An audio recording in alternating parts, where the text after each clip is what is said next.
Audible ആണോ? Okay okay. Yes, അപ്പം നമുക്ക് സ്റ്റാർട്ട് ചെയ്യാം. Good evening. ആദ്യം തന്നെ ഇങ്ങനൊരു ഇനീഷ്യേറ്റീവ് എടുത്തിട്ടുള്ള കോളേജ് യൂണിയനെ അപ്രിഷിയേറ്റ് ചെയ്യാണ്. കാരണം പലപ്പോഴും നമ്മളൊക്കെ ഫേസ് ചെയ്യുന്ന ഒരു കാര്യം എന്ന് പറയുന്നത് PG കഴിഞ്ഞിട്ടും എന്താണ് നെറ്റ് എക്സാം എന്നുള്ള അവയർനെസ് ഇല്ലാത്ത ഒരുപാട് കാറ്റഗറി ഓഫ് സ്റ്റുഡൻസ് നമ്മളുടെ ഇടയിൽ തന്നെ ഉണ്ട്. അപ്പൊ നിങ്ങൾ ഓൾറെഡി പേപ്പർ 1 ഫെമിലിയർ ആണ് എന്നറിഞ്ഞതിൽ ഒരുപാട് സന്തോഷം.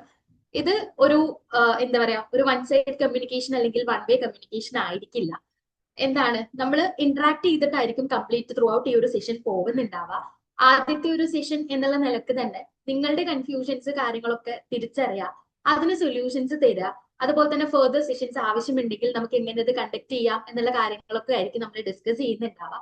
അലോക് ഓൾറെഡി ഇൻട്രൊഡ്യൂസ് ചെയ്തിട്ടുണ്ട്, എന്നാലും എന്റെ ഒരു ഉത്തരവാദിത്വം എന്നുള്ള രീതിയിൽ ഞാൻ എന്നെ പരിചയപ്പെടുത്താം. എന്റെ പേര് ആര്യ എന്നാണ്. ഐഫറിൽ ഒരു 3 വർഷത്തോളമായിട്ട് ഫാക്കൽറ്റി ആയിട്ട് വർക്ക് ചെയ്യാണ്. ഇതിനു മുന്നേ ഞാൻ വേറൊരു കോളേജിൽ വർക്ക് ചെയ്തിട്ടുണ്ടായിരുന്നു. 1.5 വർഷത്തെ കോളേജിലെ ടീച്ചിങ് എക്സ്പീരിയൻസിന് ശേഷം ഐഫറിൽ ഈ ഒരു 3 വർഷത്തെ നെറ്റ് കോച്ചിങ്ങിലുള്ള ഒരു എക്സ്പീരിയൻസ് ഉണ്ട്. അപ്പോ നെറ്റ് ക്വാളിഫൈഡ് ആണ്, സെറ്റ് ക്വാളിഫൈഡ് ആണ്. ഇപ്പോഴും എന്താണ് ഈ ഒരു ടീച്ചിങ് ഫീൽഡിലാണ് ഉള്ളത്. അപ്പൊ നമുക്ക് സെഷൻ സ്റ്റാർട്ട് ചെയ്യാം. ഈ പറഞ്ഞ പോലെ ഒരുപാട് ഒഫീഷ്യൽ ആയിട്ടുള്ള കാര്യങ്ങൾ അല്ലെങ്കിൽ ഔപചാരികത എന്നുള്ളതിനപ്പുറത്തേക്ക് തന്നെ നമ്മൾ എന്താണ് എന്തൊക്കെ കാര്യങ്ങളാണ് നമ്മൾ ശ്രദ്ധിക്കേണ്ടത്, അല്ലെ പേപ്പർ 1 എല്ലാവരും പഠിക്കുന്നതാണോ, എന്താണ് അവസ്ഥ, ഒന്ന് റെസ്പോണ്ട് ചെയ്യാം. എല്ലാവരും ചാറ്റ് ബോക്സിൽ ആക്റ്റീവ് ആവുക കേട്ടോ. ഇങ്ങനെയാണ് നമ്മുടെ സെഷൻ ത്രൂ ഔട്ട് പോകുന്നുണ്ടാവുക. പേപ്പർ 1 നിങ്ങൾ ഫെമിലിയർ ആണോ, പഠിക്കാൻ തുടങ്ങിയിട്ടുണ്ടോ, എന്താണ് അവസ്ഥ ഒന്ന് പറയട്ടോ എല്ലാരും. ഈ ടേമിൽ എക്സാമിന് അപ്ലൈ ചെയ്തിട്ടുണ്ടോ?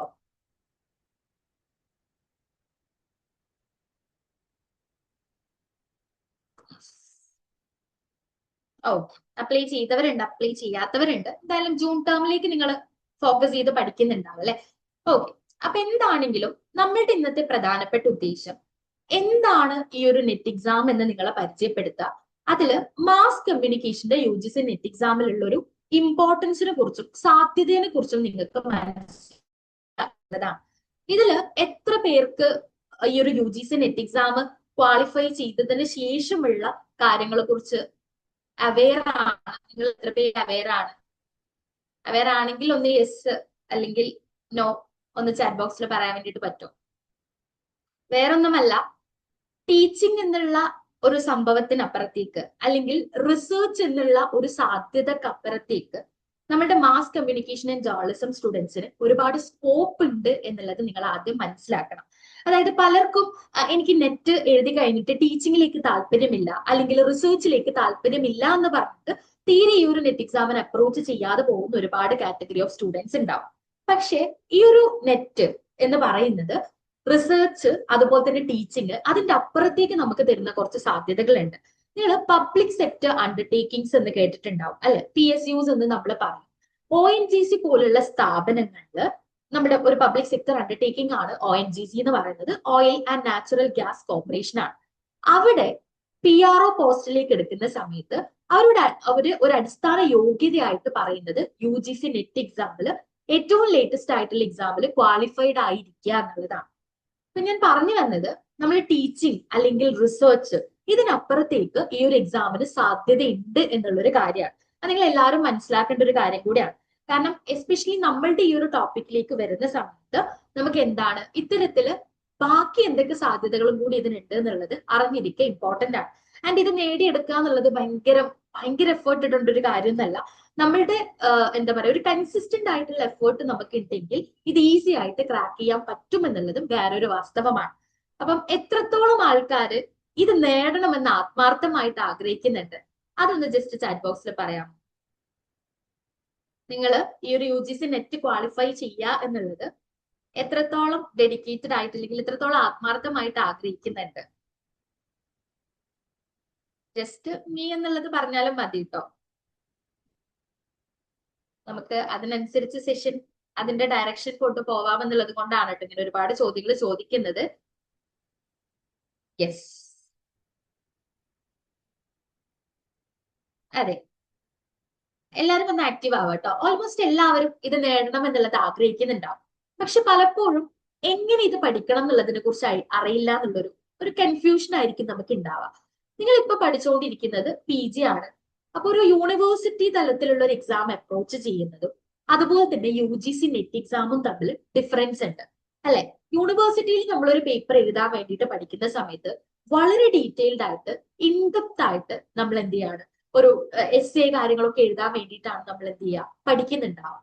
വേറെ UGC നെറ്റ് എക്സാം എന്ന് പറയുന്നത് നിങ്ങൾക്ക് എല്ലാവർക്കും അറിയുന്നുണ്ടാവും. അവിടെ എങ്ങനെയാണ് നമുക്ക് വരുന്നത്, മൾട്ടിപ്പിൾ ചോയ്സ് ക്വസ്റ്റ്യൻസ് ആണ്. അവിടെ നമുക്ക് കൃത്യമായിട്ടുള്ള സ്പെസിഫിക് ആയിട്ടുള്ള ഐഡിയ ആണ് അവിടെ ഉണ്ടാക്കേണ്ടത് എന്നുള്ളൊരു സാധനമാണ്.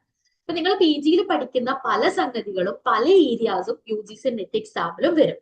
പക്ഷെ ഇതിനെ രണ്ടിനെയും അപ്രോച്ച് ചെയ്യുന്ന രീതി എന്ന് പറയുന്നത് ഡിഫറെന്റ് ആണ്. പലപ്പോഴും പല യൂണിവേഴ്സിറ്റികളിലും റാങ്ക് ഹോൾഡേഴ്സ് ആയിട്ടുള്ളവർക്ക് ഈ ഒരു UGC നെറ്റ് ക്രാക്ക് ചെയ്യാൻ പറ്റാത്ത അവസ്ഥകൾ ഉണ്ടായിട്ടുണ്ട്. അപ്പോ ഒന്നാമത്തെ റീസൺ എന്ന് പറയുന്നത് റാങ്ക് ഉണ്ട് എന്നുള്ള രീതിക്ക് അവർക്ക് പഠിക്കാൻ പറ്റുമായിരിക്കും, അവർക്ക് കിട്ടും എന്നുള്ള ഒരു കോൺഫിഡൻസിലാണ് പലപ്പോഴും മൾട്ടിപ്പിൾ ടൈംസ് അവർ എക്സാം എഴുതുന്നത്. പക്ഷേ ക്രാക്ക് ചെയ്യാൻ പറ്റാത്ത ഒരു സിറ്റുവേഷൻ അവർ ഫേസ് ചെയ്യുന്നുണ്ട്. അതെന്തുകൊണ്ടാണെന്ന് ചോദിച്ചു കഴിഞ്ഞാൽ ഈ പറഞ്ഞിട്ടുള്ള യൂണിവേഴ്സിറ്റി എക്സാമിനെയും UGC നെറ്റ് എക്സാമിനെയും കൃത്യമായിട്ട് അവർക്ക് ഡിഫറൻഷിയേറ്റ് ചെയ്യാനും അതിനുള്ള ഒരു പ്രോപ്പർ ആയിട്ടുള്ള ഗൈഡൻസും കിട്ടാത്തത് കൊണ്ടാണ്. അപ്പം ഞാൻ ആദ്യം ആരാണ് ഐഫർ എന്നുള്ള കാര്യങ്ങളൊക്കെ ആലോക ഓൾറെഡി സൂചിപ്പിച്ചിട്ടുണ്ട്. പലരും കേട്ടിട്ടുള്ള ഇൻസ്റ്റിറ്റ്യൂഷൻ തന്നെ ആയിരിക്കും. ആരെങ്കിലും ഐഫറിൽ പഠിക്കുന്നുണ്ടോ, അതോ ഐഫറിനെ കുറിച്ച് കേട്ടിട്ടുണ്ടോ എല്ലാരും?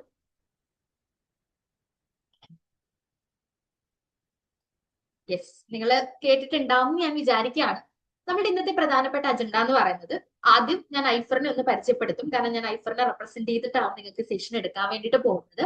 പിന്നെ എന്താണ് UGC നെറ്റ് എക്സാം എന്നുള്ളതിന്റെ വളരെ ഡീറ്റെയിൽഡ് ആയിട്ടുള്ള ഒരു ക്ലാരിറ്റി നിങ്ങൾക്ക് തരുന്നതായിരിക്കും. മാസ് കമ്മ്യൂണിക്കേഷൻ ആൻഡ് ജേർണലിസം വിഷയത്തിൽ ഈ ഒരു നെറ്റ് എക്സാമിന്റെ സാധ്യതയെ കുറിച്ചും അതിന്റെ ഇമ്പോർട്ടൻസിനെ കുറിച്ചും പറഞ്ഞു തരും. അതുപോലെ തന്നെ സിലബസ് എന്താണെന്നുള്ളത് ജസ്റ്റ് ഒരു ബ്രീഫ് ഇൻട്രൊഡക്ഷൻ മാത്രമായിരിക്കും കേട്ടോ സിലബസിൻ്റെത്. പിന്നെ എങ്ങനെ നമുക്ക് ഈ ഒരു എക്സാമിൽ ജയിക്കാം എന്നുള്ളൊരു കാര്യം, എങ്ങനെ പഠിച്ചു തുടങ്ങാം എന്നുള്ള ഒരു ഡയറക്ഷൻ, ഇത്രയും കാര്യങ്ങളാണ് നിങ്ങൾക്ക് ഈ ഒരു സെഷനിലൂടെ കിട്ടാൻ വേണ്ടിയിട്ട് പോകുന്നത്. അപ്പം ആദ്യം തന്നെ ഞാൻ പറഞ്ഞതുപോലെ ഐഫറിനെ ഞാൻ ഒന്ന് പരിചയപ്പെടുന്നതാണ്. 4.5 വർഷമാണ് ഈ ഒരു ഫീൽഡിൽ ഐഫർ വർക്ക് ചെയ്തിട്ടുള്ളത്. അതിനിടയിൽ നമുക്ക് വ്യത്യസ്ത സബ്ജക്റ്റുകളിലായിട്ട് 364 JRF, 3057 നെറ്റും 3822 PhD ക്വാളിഫിക്കേഷനും ഉണ്ടാക്കാൻ വേണ്ടിയിട്ട് സാധിച്ചിട്ടുണ്ട്. ഓക്കെ, അപ്പൊ ഈ ഒരു എക്സാമിന്റെ കാറ്റഗറീസിനെ കുറിച്ച് നിങ്ങൾക്ക് അറിയാലോ അല്ലെ. ഈ പറയുന്ന 3 കാറ്റഗറീസ് തന്നെയാണ് വരുന്നത് കേട്ടോ. JRF ഉണ്ട്, നെറ്റ് ഉണ്ട്, അതുപോലെ തന്നെ എന്താണ് PhD എന്ന് പറയുന്ന ഒരു എലിജിബിലിറ്റി. ഈ 3 സാധ്യതകളാണ് ഈ ഒരു എക്സാം നമുക്ക് മുന്നിൽ തുറക്കുന്നത്. അപ്പം നമുക്ക് ഓരോന്നും എന്താണ് എന്നുള്ളത് വളരെ വിശദമായിട്ട് നോക്കാം.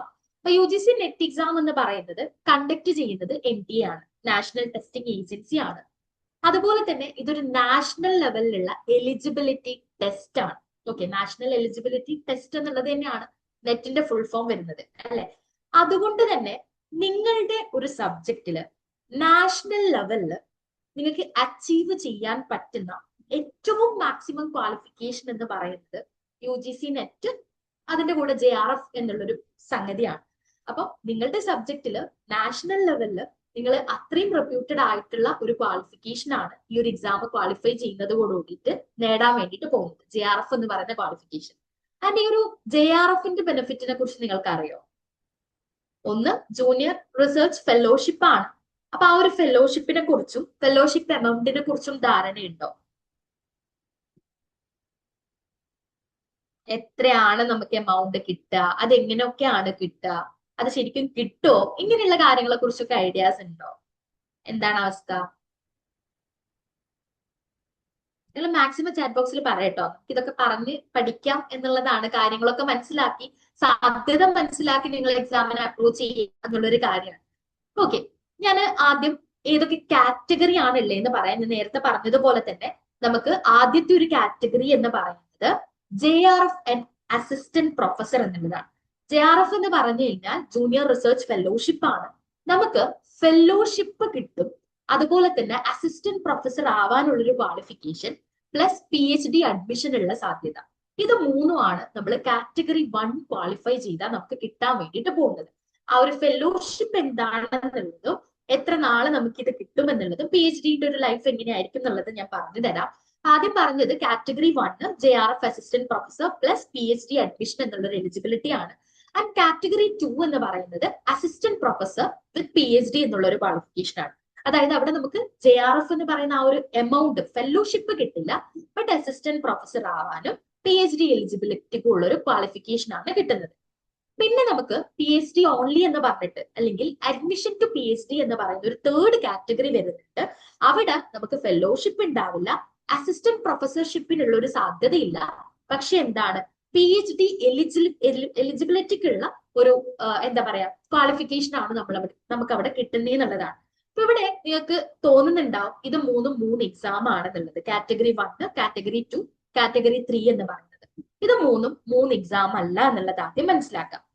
സെയിം എക്സാം ആണ് നമുക്കിത് 3 കാറ്റഗറിക്കും വരുന്നത് അല്ലെ. ചിലപ്പോൾ നിങ്ങൾക്ക് പലർക്കും അറിയുന്നുണ്ടാവും ഒരേ എക്സാം ആണ്. അതിൽ JRF എന്ന് പറയുമ്പോൾ അതിന്റെ കട്ട് ഓഫ് വളരെ കൂടുതലായിരിക്കും. നെറ്റ് എന്ന് പറയുമ്പോൾ അതിന്റെ കട്ട് ഓഫ് അതിൽ താഴെ ആയിരിക്കും.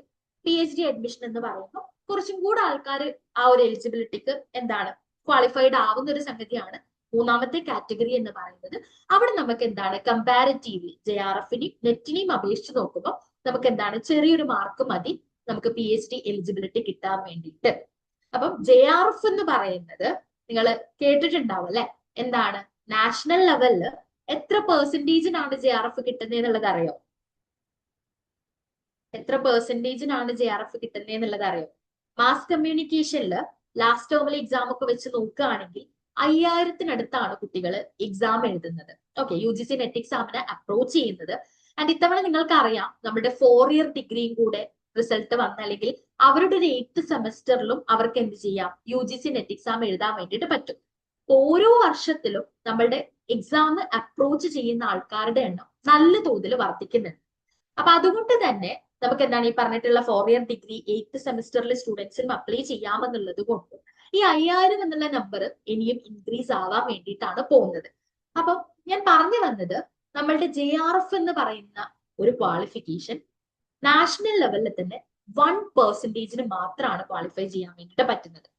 നെറ്റ് ആണെങ്കിൽ അപ്രോക്സിമേറ്റ്ലി 6% ആണ്. PhD അഡ്മിഷൻ എന്ന് പറയുന്നത് അത് കൃത്യമായിട്ട് എന്താ പറയുക നമുക്കറിയാം, ഒരു 3 ടേമിലായിട്ടാണ് ഈ ഒരു PhD അഡ്മിഷൻ എന്ന് പറയുന്ന ഒരു ക്വാളിഫിക്കേഷൻ കൂടി NTA ഈ ഒരു കാറ്റഗറൈസ് ചെയ്തിട്ടുള്ളത്. അതും എന്താണ് വളരെ ലിമിറ്റഡ് ആയിട്ടുള്ള പെർസെന്റേജ് മാത്രമേ പ്രൊവൈഡ് ചെയ്യുന്നുള്ളൂ. അതുകൊണ്ട് തന്നെ എഴുതി എല്ലാവർക്കും ഈ പറയുന്ന ക്വാളിഫിക്കേഷൻ ഒക്കെ കിട്ടുക എന്നുള്ളത് സാധ്യമായിട്ടുള്ള ഒരു കാര്യമല്ല. നിങ്ങൾ എല്ലാവരും ശ്രമിക്കേണ്ടത് JRFലേക്ക് തന്നെയാണ്. അതായത് JRF എന്ന് പറയുമ്പോൾ നമുക്ക് ഗവൺമെന്റിന്റെ ഫെലോഷിപ്പോട് കൂടിയിട്ട് 5 വർഷക്കാലം നമുക്ക് PhDയുടെ ത്രൂ ഔട്ട് നമുക്ക് എന്ത് കിട്ടും, ഈ ഒരു ഫെലോഷിപ്പ് എമൗണ്ട് കിട്ടും എന്നുള്ളതാണ്. കുറച്ച് പേര് ഇതിനെക്കുറിച്ച് ഐഡിയ ഉണ്ട് എന്ന് പറഞ്ഞു. ഞാൻ ഒന്നും കൂടെ ക്ലാരിറ്റി തരികയാണ്. നിങ്ങൾ റിസർച്ച് ഫീൽഡിൽ ഇൻട്രസ്റ്റഡ് ആണെങ്കിൽ ഏറ്റവും ബെസ്റ്റ് ഓപ്ഷൻ JRFോട് കൂടിയിട്ട് PhD ചെയ്യുക എന്നുള്ളത് തന്നെയാണ്. JRF എന്ന് പറയുമ്പോൾ ഈ ഒരു PhD ലൈഫ് നമ്മൾ 5 വർഷമാണെങ്കിൽ അതില് ആദ്യത്തെ 2 വർഷം നിങ്ങൾക്ക് JRF എമൗണ്ട് ആയിട്ട് 37,000 രൂപ പ്ലസ് HRA എന്നുള്ള രീതിയിലാണ് കിട്ടുക.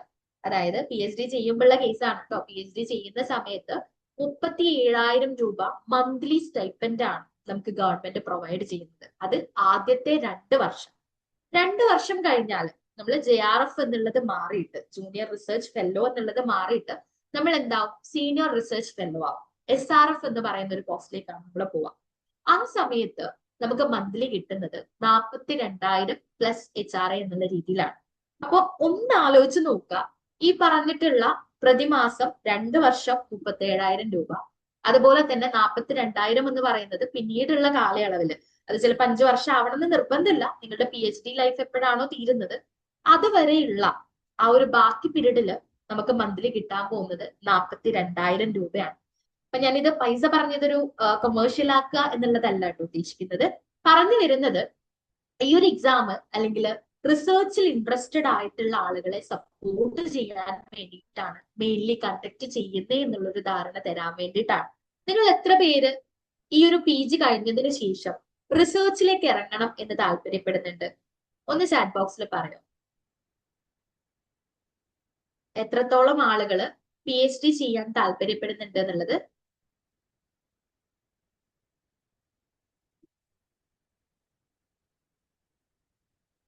യെസ്, അങ്ങനെയാണെങ്കിൽ യെസ്, അടിപൊളി. ഇങ്ങനെ റെസ്പോണ്ട് ചെയ്യാട്ടോ. അങ്ങനെയാണെങ്കിൽ നമുക്ക് സെഷൻ അടിപൊളിയാക്കാൻ വേണ്ടിയിട്ട് പറ്റുക.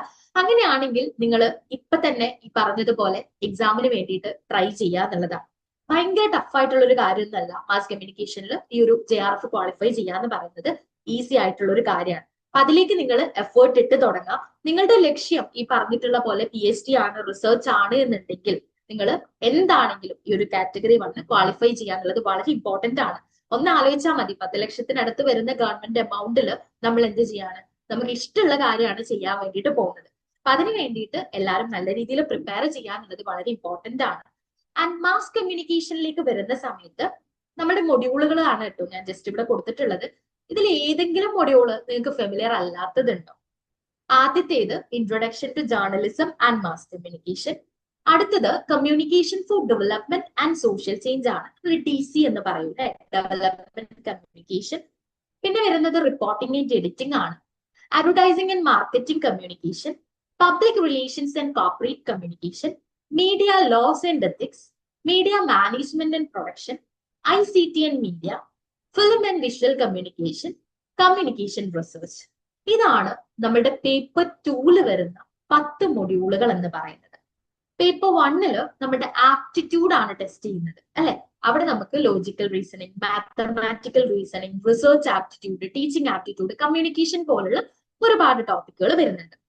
ഇതില് നിങ്ങൾ മനസ്സിലാക്കേണ്ട ഒരു കാര്യം എന്ന് പറയുന്നത് പേപ്പർ 1 10 യൂണിറ്റുകൾ ഏതൊക്കെയാണെന്ന് ധാരണയുണ്ടോ? എല്ലാവർക്കും അറിയോ പേപ്പർ 1 10 യൂണിറ്റുകൾ ഏതൊക്കെയാണെന്നുള്ളത്? ഒന്ന് പറയട്ടോ.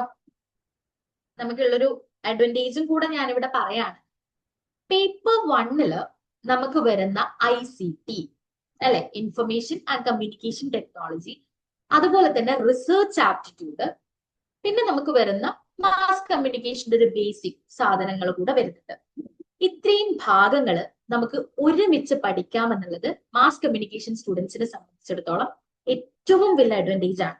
ഓക്കെ, പേപ്പർ 1 നമുക്ക് 10 ടോപ്പിക്കാണ് ഉള്ളത്. ലോജിക്കൽ റീസണിംഗ് ഉണ്ട്, മാത്തമാറ്റിക്കൽ റീസണിംഗ് ഉണ്ട്, research aptitude, teaching aptitude, communication, ICT, reading comprehension അവിടെ വരുന്നുണ്ട്, പീപ്പിൾ ഡെവലപ്മെന്റ് ആൻഡ് എൻവയോൺമെന്റ്, അതുപോലെ തന്നെ എന്താണ് ഡാറ്റ ഇന്റർപ്രിട്ടേഷൻ. ഇത്രയുമാണ് പേപ്പർ 1 ടോപ്പിക്സ് വരുന്നത്.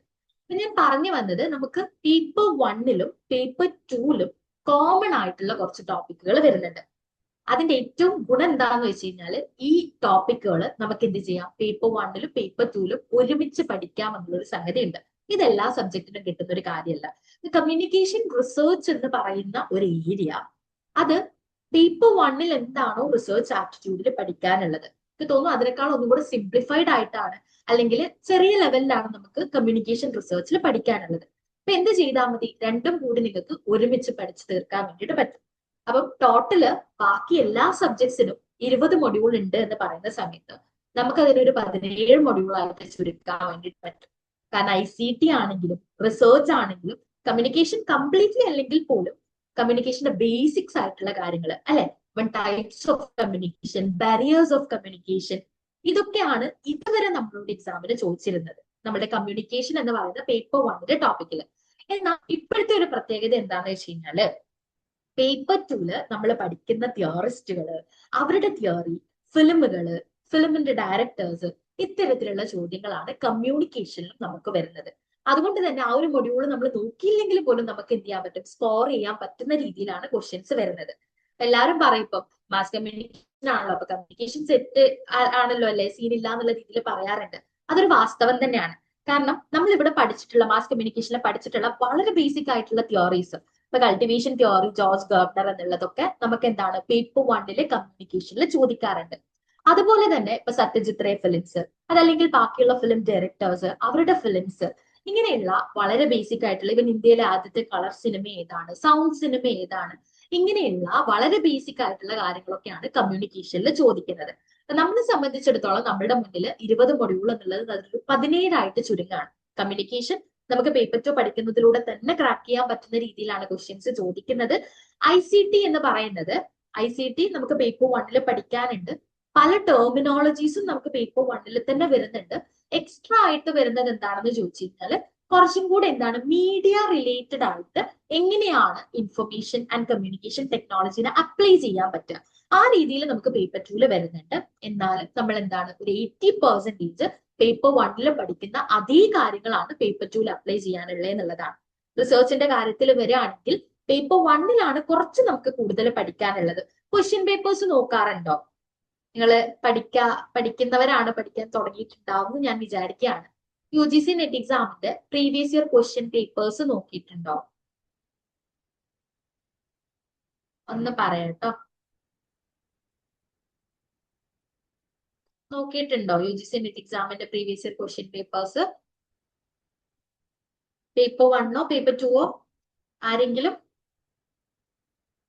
എല്ലാരും ഒന്ന് റെസ്പോണ്ട് ചെയ്യട്ടോ. അല്ല മാക്സിമം ആക്റ്റീവായിട്ട് പാർട്ടിസിപ്പേറ്റ് ചെയ്യുമ്പോഴാണ് ഇതെങ്ങനെയാണ് നമ്മുടെ പഠനം മുന്നോട്ട് പോവാന്നുള്ളത് നമുക്കൊന്ന് ഡിസ്കസ് ചെയ്ത് പഠിക്കാൻ വേണ്ടിയിട്ട് പറ്റുക, ഒരു കൺക്ലൂഷനിൽ എത്താൻ വേണ്ടിയിട്ട് പറ്റുക. ഏതെങ്കിലും പ്രീവിയസ് ഇയർ ക്വസ്റ്റ്യൻസ് ഏതെങ്കിലും സെറ്റോ കാര്യങ്ങളോ പ്രാക്ടീസ് ചെയ്തിട്ടുണ്ടോ പേപ്പർ 1? Okay, yes. എന്താണെങ്കിലും നിങ്ങൾ മനസ്സിലാക്കാം, നമുക്ക് റിസർച്ചിന്റെ ഒരു കോണ്ടെക്സ്റ്റിൽ വരുന്ന സമയത്ത് കുറച്ചും കൂടെ സ്റ്റാറ്റി ബേസ്ഡ് ആയിട്ട് അല്ലെ, സ്റ്റാറ്റിസ്റ്റിക്സ് എന്ന് പറയും. Yes, okay. പേപ്പർ 2 ചെയ്തിട്ടുണ്ടെന്നാണോ? പേപ്പർ 1 ചെയ്യുന്നുണ്ടോ? ഇതില് നിങ്ങൾ മനസ്സിലാക്കേണ്ടത് പേപ്പർ 1 പേപ്പർ 2 ഒരുപോലെ ഇമ്പോർട്ടന്റ് ആണ്. ഓക്കെ, പേപ്പർ 1 നമുക്ക് എത്ര ക്വസ്റ്റ്യൻസ് ആണ് വരുന്നത്? 50 ക്വസ്റ്റ്യൻസ് ആണ് വരുന്നത്. പേപ്പർ 2 ആണെങ്കിൽ അവിടെ നമുക്ക് 100 ക്വസ്റ്റ്യൻസ് ആണ് വരുന്നത്. ആൻഡ് ഒരു ക്വസ്റ്റ്യന് ഇതുവരെ എന്റെ എന്ത് ചെയ്തിട്ടില്ല, നെഗറ്റീവ് മാർക്ക് ഇൻട്രൊഡ്യൂസ് ചെയ്തിട്ടില്ല എന്നുള്ളത് കൊണ്ട് ഒരു ക്വസ്റ്റ്യന് നമുക്ക് 2 മാർക്കാണ് കിട്ടുന്നത് അല്ലെ. അപ്പൊ പേപ്പർ 1 50 ക്വസ്റ്റ്യൻസ് 100 മാർക്ക്, അതുപോലെ തന്നെ പേപ്പർ 2 100 ക്വസ്റ്റ്യൻസ് 200 മാർക്ക്. ഇങ്ങനെ 300 മാർക്കിലാണ് നമ്മൾ എക്സാം എഴുതാൻ വേണ്ടിയിട്ട് പോകുന്നത്. ആൻഡ് ഇതിന്റെ ഏറ്റവും വലിയൊരു പ്രത്യേകത എന്ന് പറയുന്നത് കട്ട് ഓഫ് നമുക്ക് മാക്സിമം പോകുന്നത്, ഓക്കെ, ഇതുവരെയുള്ളൊരു കട്ട് ഓഫ് എടുക്കുകയാണെങ്കിൽ ഒരു 220 വരെയൊക്കെ പോകുമെന്ന് നമുക്ക് പറയാൻ വേണ്ടിയിട്ട് പറ്റും. അതായത് JRF ക്വാളിഫൈ ചെയ്യാൻ വേണ്ടിയിട്ട് ജനറലിന്റെ ഒരു സ്കോർ പോകുന്നത് ഒരു 220 വരെയൊക്കെയാണ്. അപ്പൊ നിങ്ങൾ മനസ്സിലാക്കുക, 300-ല് 300 മാർക്ക് ആരും സ്കോർ ചെയ്യാറില്ല. പക്ഷെ എന്താണ്, നമ്മളൊരു 220 കണ്ടിട്ടൊക്കെ നമ്മൾ ടാർഗറ്റ് ചെയ്യുക എന്നുള്ളത് ഇമ്പോർട്ടന്റ് ആണ്. അപ്പൊ അതുകൊണ്ട് തന്നെ നമുക്ക് കുറച്ച് കാര്യങ്ങൾ തെറ്റിക്കാം. അത് ആ ഒരു എക്സാമിന്റെ ഒരു നേച്ചർ അങ്ങനെയാണ്, അല്ലെങ്കിൽ എക്സാം ആവശ്യപ്പെടുന്നത് അങ്ങനെയാണ്. കുറച്ച് കാര്യങ്ങൾ തെറ്റിക്കാം, പക്ഷെ ഈ പറയുന്ന ഒരു റേഞ്ചിലേക്ക് നമ്മൾ ടാർഗറ്റ് ചെയ്ത് പഠിക്കുക എന്നുള്ളത് നമ്മളെ സംബന്ധിച്ചിടത്തോളം വളരെ ഇമ്പോർട്ടന്റ് ആണ്. ഈ പറഞ്ഞിട്ടുള്ള 10 മൊഡ്യൂളുകളിൽ നിങ്ങൾക്ക് കുറച്ചെങ്കിലും ഫെമിലിയർ അല്ലാത്ത ഏതെങ്കിലും ഏരിയ ഉണ്ടോ? അതൊന്ന് പറയട്ടോ. Introduction to journalism and mass communication, DC എന്ന് പറയും അല്ലെ, development communication, reporting and editing, advertising, PR, media laws, media management, ICT, film, research. ഇതില് നിങ്ങൾക്ക് തീരെ അറിയാത്ത ഏതെങ്കിലും ഏരിയാസ് ഉണ്ടോ? ഒന്ന് റെസ്പോണ്ട് ചെയ്യട്ടോ. തീരെ അറിയാത്ത ഏതെങ്കിലും ടോപ്പിക് ഇതിലുണ്ടോ?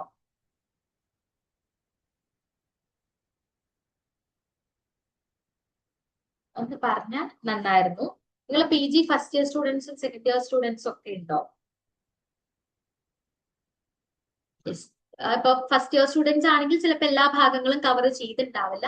പക്ഷെ അവരുടെ ഒരു PG ഏകദേശം കംപ്ലീറ്റ് ആകുമ്പോഴത്തേക്കും അവരെന്താണ് ഈ ടോപ്പിക്കുകളൊക്കെ കവർ ചെയ്യുന്നതായിരിക്കും. ഇതിൽ നിങ്ങൾക്ക് തീരെ അറിയാത്ത ഏതെങ്കിലും ഏരിയാസ് ഉണ്ടോ എന്നാണ് കേട്ടോ ഞാൻ ചോദിച്ചത്. അതായത് ഇതിൽ എല്ലാ ഭാഗങ്ങളും സിലബസിൽ എല്ലാ പറഞ്ഞിട്ടുള്ള കാര്യങ്ങളും അറിയാന്നുള്ളതല്ല ഉദ്ദേശിച്ചിട്ടുള്ളത്. ഈ പറഞ്ഞ ടോപ്പിക്സിനെ കുറിച്ചൊക്കെ ബേസിക് ആയിട്ടുള്ള ധാരണ ഉണ്ടോ എന്നുള്ളതാണ്.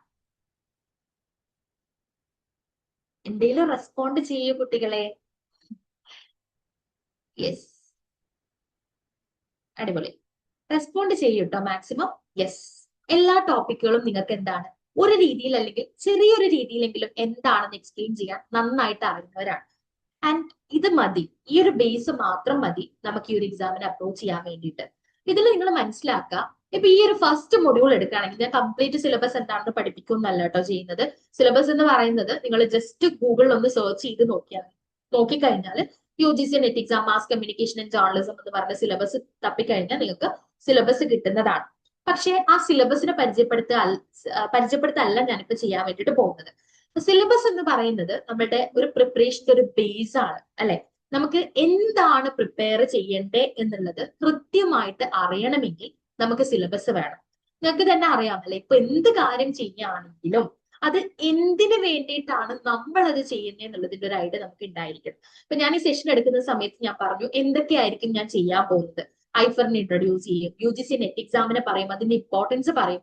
അപ്പൊ നിങ്ങൾ ഈ സെഷനിൽ ഇരിക്കുന്നുണ്ടെങ്കിൽ നിങ്ങൾക്ക് എന്ത് കിട്ടുന്നു എന്നുള്ളതിന്റെ ഒരു ഐഡിയ നിങ്ങൾക്ക് ഓൾറെഡി ഉണ്ടാവണം എന്നുള്ളതാണ്. എന്താണ് കിട്ടാൻ വേണ്ടിയിട്ട് പോകുന്നത് എന്നുള്ളത്.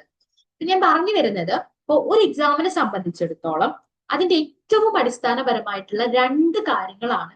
ഒന്ന് അതിന്റെ സിലബസ് എന്ന് പറയുന്നത്, രണ്ടാമത്തേത് പ്രീവിയസ് ഇയർ ക്വസ്റ്റ്യൻസ് ആണ്. മുൻ വർഷങ്ങളിൽ ഈ എക്സാമിൽ വന്നിട്ടുള്ള ചോദ്യങ്ങൾ. ഇത് രണ്ടും നമ്മൾ വെൽ പ്ലാൻഡ് ആയിട്ട് നമ്മളുടെ പഠനത്തിൽ ഉൾപ്പെടുത്തുകയാണെങ്കിൽ നമുക്ക് എന്ത് ചെയ്യാൻ പറ്റും?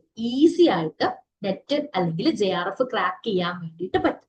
ഞാൻ പറഞ്ഞു വരുന്നത് ഇത്രയേ ഉള്ളൂ. നമ്മൾ സിലബസ് എന്താണെന്നുള്ളത് മനസ്സിലാക്കുക. അതിൽ തന്നെ സിലബസ് മനസ്സിലാക്കാൻ വേണ്ടിയിട്ടും നമുക്കൊരു ഗൈഡൻസ് വേണം എന്നുള്ളത് വളരെ ഇമ്പോർട്ടന്റ് ആണ്. കാരണം നമുക്ക് സിലബസ് എന്ന് പറഞ്ഞിട്ടൊരു സംഗതി 2019 അപ്ഡേറ്റ് ചെയ്തിട്ടുണ്ട്. പക്ഷെ ആ സിലബസിൽ ഇല്ലാത്ത പല കാര്യങ്ങളും നമ്മുടെ ക്വസ്റ്റ്യൻ പേപ്പേഴ്സിൽ കയറി വരുന്നുണ്ട്. പേപ്പർ 1 ആണെങ്കിലും പേപ്പർ 2. അതുപോലെ തന്നെ സിലബസിലുള്ള കാര്യങ്ങൾ എന്താണ് നമ്മളോട് അത്രത്തോളം ചോദിക്കണം എന്ന് നിർബന്ധവും. അപ്പൊ ഇതിന്റെ ഒരു പോക്ക് എങ്ങനെയാണെന്ന് ചോദിച്ചു കഴിഞ്ഞാൽ, യഥാർത്ഥത്തിൽ ഇവരെന്ത് ചെയ്തിട്ടില്ല, സിലബസ് അപ്ഡേറ്റ് ചെയ്തിട്ടില്ല. എന്നിരുന്നാൽ പോലും പുതിയ ടോപ്പിക്കുകൾ എക്സാംസിൽ ഇങ്ങനെ കയറി വരുന്നത് കാണുമ്പോൾ നമുക്ക് മനസ്സിലാവും ഇവര് എന്താണ്, ഏതൊക്കെ ടോപ്പിക്സ് ആണ് ഭാവിയിൽ സിലബസ് ചേഞ്ചിന്റെ സമയത്ത് ഇൻട്രൊഡ്യൂസ് ചെയ്യാൻ വേണ്ടിയിട്ട് പോകുന്നത്.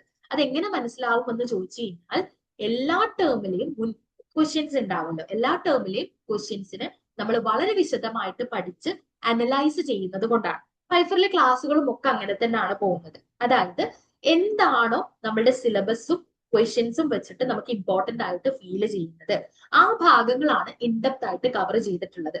നിങ്ങൾ ഒന്ന് ആ ഒരു സിലബസ് ഡൗൺലോഡ് ചെയ്താൽ നിങ്ങൾക്ക് മനസ്സിലാവും. ഞാൻ ഈ കാണിച്ചു തന്നിട്ടുള്ള introduction to journalism and mass communication എന്ന് പറയുന്ന ഫസ്റ്റ് മൊഡ്യൂളിൽ ഇത്രമാത്രം ടോപ്പിക്സ് അല്ല വരുന്നത്. ഇതിനപ്പുറത്തേക്ക് ഒരുപാട് കാര്യങ്ങൾ, ഇപ്പൊ ബുദ്ധിസ്റ്റ് ട്രഡിഷൻ, ഇസ്ലാമിക് ട്രഡിഷൻ, ഇവരുടെയൊക്കെ കമ്മ്യൂണിക്കേഷൻ എങ്ങനെയായിരുന്നു, ഗ്ലോബലൈസേഷൻ, ഇങ്ങനെ ഒരുപാട് ടോപ്പിക്കുകളെ വളരെ ഡീറ്റെയിൽഡ് ആയിട്ട് സിലബസിൽ പരാമർശിച്ചിട്ടുണ്ട്.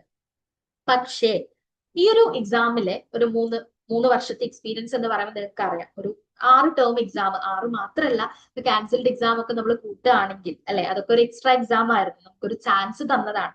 നിങ്ങൾക്ക് അറിയുന്നുണ്ടാവും വിചാരിക്കുന്നു. OMR എക്സാം എന്റെ കണ്ടക്ട് ചെയ്തു, ആ എക്സാം എന്ത് ചെയ്തിട്ടുണ്ട്, ചോർച്ച എന്ന് പറഞ്ഞിട്ട് അത് ക്യാൻസൽ ചെയ്തിട്ടുണ്ട്. അപ്പൊ അങ്ങനെയൊക്കെ കൂട്ടുകയാണെങ്കിൽ ഇത്രയും ഒരു എക്സാം എക്സ്പീരിയൻസ് അതിന് മുന്നേ ക്വാളിഫൈ ചെയ്യുന്ന സമയത്തൊക്കെ നല്ല രീതിയിൽ ആ ഒരു UGC നെറ്റ് എക്സാമിനെയും ക്വസ്റ്റ്യൻസിനെയും അനലൈസ് ചെയ്തതിന്റെ അടിസ്ഥാനത്തിൽ ഞാൻ തിരിച്ചിട്ടുള്ള ടോപ്പിക്കുകളാണ്. അതായത് ഈ ഒരു മൊഡ്യൂൾ എന്ന് പറയുമ്പോൾ ഇതിൽ നമുക്ക് എന്തൊക്കെ പഠിക്കണം, ഇമ്പോർട്ടന്റ് എന്ന് പറയുന്നത് ജസ്റ്റ് ഞാൻ ഈ ഒരു മൊഡ്യൂൾ മാത്രം ഒന്ന് പറഞ്ഞു തരാം കേട്ടോ. മീഡിയയുടെ ഒരു ഹിസ്റ്ററി പഠിക്കണം. മീഡിയയുടെ ഹിസ്റ്ററി എന്ന് പറയുമ്പോൾ നമുക്ക് ന്യൂസ് പേപ്പേഴ്സ് വരുന്നുണ്ട്, ടെലിവിഷൻ ഉണ്ട്, അതുപോലെ തന്നെ റേഡിയോ വരുന്നുണ്ട്. അപ്പൊ തന്നെ നമ്മളുടെ ടോപ്പിക്, ഈ പറഞ്ഞിട്ടുള്ള ഒറ്റ ലൈനിൽ ഞാൻ കൊടുത്ത ടോപ്പിക് എത്രത്തോളം ഇൻഡെപ്ത് ആണ് എന്നുള്ളതൊന്ന് ആലോചിച്ച് നോക്കുക അല്ലെ.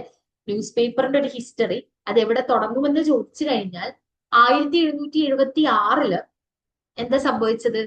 ന്യൂസ് പേപ്പറിന്റെ ഹിസ്റ്ററിയിൽ 1776 എന്ന് പറയുന്ന ഇയറിന്റെ ഇമ്പോർട്ടൻസ് എന്താണ് അറിയോ ആർക്കെങ്കിലും? 1780 ഇമ്പോർട്ടൻസ് അറിയാലോ അല്ലെ. ഇന്ത്യയിലെ പത്രങ്ങളുടെ ഒരു ചരിത്രം നമ്മൾ തുടങ്ങുന്ന സമയത്ത് 1780 എന്ന് പറയുന്ന ഇയറിന് എന്താണ് പ്രത്യേകത? നിങ്ങളൊന്ന് ആൻസർ ചെയ്യട്ടോ, നിങ്ങൾക്ക് ഇത് പഠിക്കാൻ താല്പര്യമുണ്ടെന്ന് എനിക്ക് ഫീൽ ചെയ്യണ്ടേ? Yes, very good. ഇന്ത്യയിലെ ആദ്യത്തെ ന്യൂസ് പേപ്പർ വരുന്നത് 1780 അതിന് മുന്നേ ഞാൻ ഒരു ഇയർ ചോദിച്ചിട്ടുണ്ടായിരുന്നു, 1776, 1776. നിങ്ങൾ എത്ര പേര് പഠിച്ചിട്ടുണ്ട് എന്ന് അറിയില്ല, അറിയോ?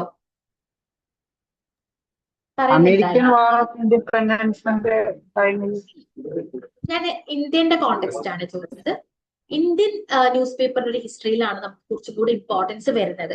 അതല്ലാതെ വേൾഡ് ന്യൂസ് പേപ്പേഴ്സും കാര്യങ്ങളൊക്കെ നമുക്ക് പഠിക്കാനുണ്ട്. ഇപ്പൊ അമേരിക്കനെ സംബന്ധിച്ചിടത്തോളം യെല്ലോ ജേർണലിസം, പെനി പ്രസ് ഒക്കെ നമുക്ക് പഠിക്കാനുണ്ട്. ഈ ഒരു ഇയറിന്റെ ഒരു പ്രത്യേകത എന്താണെന്ന് ചോദിച്ചു കഴിഞ്ഞാൽ, വില്യം ബോൾസ് എന്ന് പറയുന്ന പേര് കേട്ടിട്ടുണ്ടോ? വില്യം ബോൾസ് നമ്മൾ ജേർണലിസം വിദ്യാർത്ഥികളെല്ലാം അറിഞ്ഞിരിക്കേണ്ട ഒരു പേരാണ് കേട്ടോ. വില്യം ബോൾസ് ആണ് ആദ്യമായിട്ട് ഇന്ത്യയിൽ ഒരു ന്യൂസ് പേപ്പർ സ്റ്റാർട്ട് ചെയ്യാനുള്ള ഇന്റൻഷൻ എക്സ്പ്രസ് ചെയ്യുന്നത്. അപ്പൊ നിങ്ങൾ ആലോചിക്കുന്നുണ്ടാവും, ഒരു ന്യൂസ് പേപ്പർ സ്റ്റാർട്ട് ചെയ്യാൻ ആഗ്രഹമുണ്ടെന്ന് എക്സ്പ്രസ് ചെയ്തത് ചരിത്രത്തിൽ ഇത്ര വലിയ സംഭവമാണോ എന്ന് ചോദിച്ചു കഴിഞ്ഞാൽ, മാസ് മീഡിയയുടെ അല്ലെങ്കിൽ ഇന്ത്യൻ പ്രസിന്റെ ഒരു ഹിസ്റ്ററിയിൽ അത് വളരെ ഇമ്പോർട്ടന്റ് ആയിട്ടുള്ള ഒരു ഇൻസിഡന്റ് ആണ്. കാരണം അദ്ദേഹം ഈ ഒരു പത്രം സ്റ്റാർട്ട് ചെയ്യാനുള്ള ഇന്റൻഷൻ എക്സ്പ്രസ് ചെയ്തത് കൊണ്ടാണ് എന്ത് സംഭവിച്ചിട്ടുള്ളത്, നമ്മുടെ ഇന്ത്യയിലെ ആദ്യത്തെ പ്രസ് റെഗുലേഷൻ തന്നെ വരുന്നത് ഇതിന്റെ ഭാഗമായിട്ടാണ് അല്ലെ. ഇന്ത്യയിലെ ആദ്യത്തെ പ്രിന്റ് ചെയ്ത പത്രമാണ് ഹിക്കിയുടെ ബംഗാൾ ഗസറ്റ് എന്ന് പറയുന്നത്, നമുക്ക് എല്ലാവർക്കും അറിയുന്നതാണ്. ആ പത്രം വരുന്നതിന് മുന്നേ തന്നെ ഇന്ത്യയിൽ മീഡിയ ലോ നിലനിന്നിരുന്നു. അതെങ്ങനെയാണെന്ന് ചോദിച്ചു കഴിഞ്ഞാൽ, ഈ പറഞ്ഞ വില്യം ബോൾസ് പത്രം സ്റ്റാർട്ട് ചെയ്യാനുള്ള ഇന്റൻഷൻ എക്സ്പ്രസ് ചെയ്തതിന്റെ പേരിൽ അദ്ദേഹത്തിന് നാട് കടത്തുന്നുണ്ട്. ഓക്കെ, നമുക്കറിയാമല്ലേ ആ ഒരു കാലം എന്ന് പറയുന്നത് കൊളോണിയൽ കാലഘട്ടമാണ്. അപ്പൊ ഒരു പത്രം സ്റ്റാർട്ട് ചെയ്യാനുള്ള ഒരു ഇന്റൻഷൻ എക്സ്പ്രസ് ചെയ്തതിന്റെ പേരിൽ വില്യം ബോൾസിന് നാട് കടത്തിയിട്ടുണ്ട് എന്നുള്ളതാണ് മീഡിയ ലോന്റെ ഒരു തുടക്കം എന്ന് പറയുന്നത്. അപ്പൊ എല്ലാം കണക്റ്റഡ് ആണ്. ഇപ്പൊ പ്രസന്റ് ഒരു ഹിസ്റ്ററി പഠിക്കുമ്പോൾ നമ്മൾ അത് റിലേറ്റഡ് ആയിട്ട് മീഡിയ ലോ പഠിക്കും. അപ്പൊ മീഡിയ ലോ എന്ന് പറഞ്ഞിട്ട് നമുക്കൊരു സെപ്പറേറ്റ് മൊഡ്യൂൾ വരുന്നുണ്ട്. പക്ഷെ ഇവിടെയൊക്കെ നമ്മൾ എന്ത് ചെയ്യും, എല്ലാം ഇന്റർ കണക്റ്റഡ് ആണ്. ഇപ്പൊ നമുക്കറിയാം, ടെലിവിഷന്റെ ഒരു ഹിസ്റ്ററി പഠിക്കുന്ന സമയത്ത് നമ്മൾ കുറച്ച് ഫിലിമിന്റെ ചരിത്രം കൂടെ പഠിക്കും. ഇത് തന്നെയാണ് നമ്മൾ ഫിലിം ആൻഡ് വിഷ്വൽ കമ്മ്യൂണിക്കേഷനിൽ കുറച്ചുകൂടെ എക്സ്പാൻഡ് ചെയ്ത് പഠിക്കുക. അവിടെ കുറച്ചുകൂടെ വിഷ്വൽ കമ്മ്യൂണിക്കേഷൻ എന്ന് പറയുന്ന ഒരു എലമെന്റ് വരുന്നുണ്ട് എന്നുള്ളൊരു കാര്യമാണ്. അപ്പം വളരെ ഇൻട്രസ്റ്റിംഗ് ആണ് കേട്ടോ പഠിക്കാൻ വേണ്ടിയിട്ട്. നിങ്ങൾ എത്രത്തോളം യൂണിവേഴ്സിറ്റി സിലബസ് ഇൻട്രസ്റ്റിംഗ് ആയിട്ട് കാണുന്നുണ്ടെന്ന് എനിക്കറിയില്ല. അതുപോലെ തന്നെയാണ് വളരെ ഇൻട്രസ്റ്റിംഗ് ആയിട്ടുള്ള കുറെ കാര്യങ്ങളാണ് നമുക്ക് പഠിക്കാൻ വേണ്ടിയിട്ടുള്ളത്. കമ്മ്യൂണിക്കേഷൻ മോഡൽസ്, അതുപോലെ തന്നെ തിയറീസ്. ഓക്കെ, എത്രത്തോളം കമ്മ്യൂണിക്കേഷൻ തിയറീസിനെ കുറിച്ച് നിങ്ങൾ അവെയർ ആണ്? നമ്പർ ആണ് കേട്ടോ ചോദിച്ചത്. നിങ്ങൾ ഒന്ന് ആലോചിച്ച് നോക്കിയേ, എത്രത്തോളം കമ്മ്യൂണിക്കേഷൻ തിയറീസ് നിങ്ങൾക്ക് അറിയാം? ജസ്റ്റ് ഒരു നമ്പർ ആണ് കേട്ടോ, അപ്രോക്സിമേറ്റ്ലി മതി. അല്ലാതെ ഇപ്പം നിങ്ങൾ എല്ലാം കൗണ്ട് ചെയ്ത് കൃത്യമായിട്ടുള്ള ഒരു ഡേറ്റ് തരണം എന്നുള്ളതല്ല. മാസ് കമ്മ്യൂണിക്കേഷൻ തിയറീസ് എന്ന് പറയുമ്പോൾ ഏകദേശം എത്ര തിയറീസ് നിങ്ങൾക്ക് ഓർമ്മ വരുന്നുണ്ട്?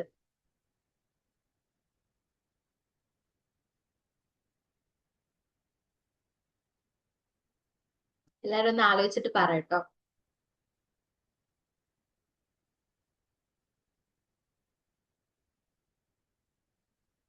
ഏകദേശം പറഞ്ഞാൽ മതി കേട്ടോ. 10 താഴെ, 10 കൂടുതൽ, ആ ഒരു ഐഡിയ ഉണ്ടെങ്കിൽ അങ്ങനെ ആയാലും മതി കേട്ടോ.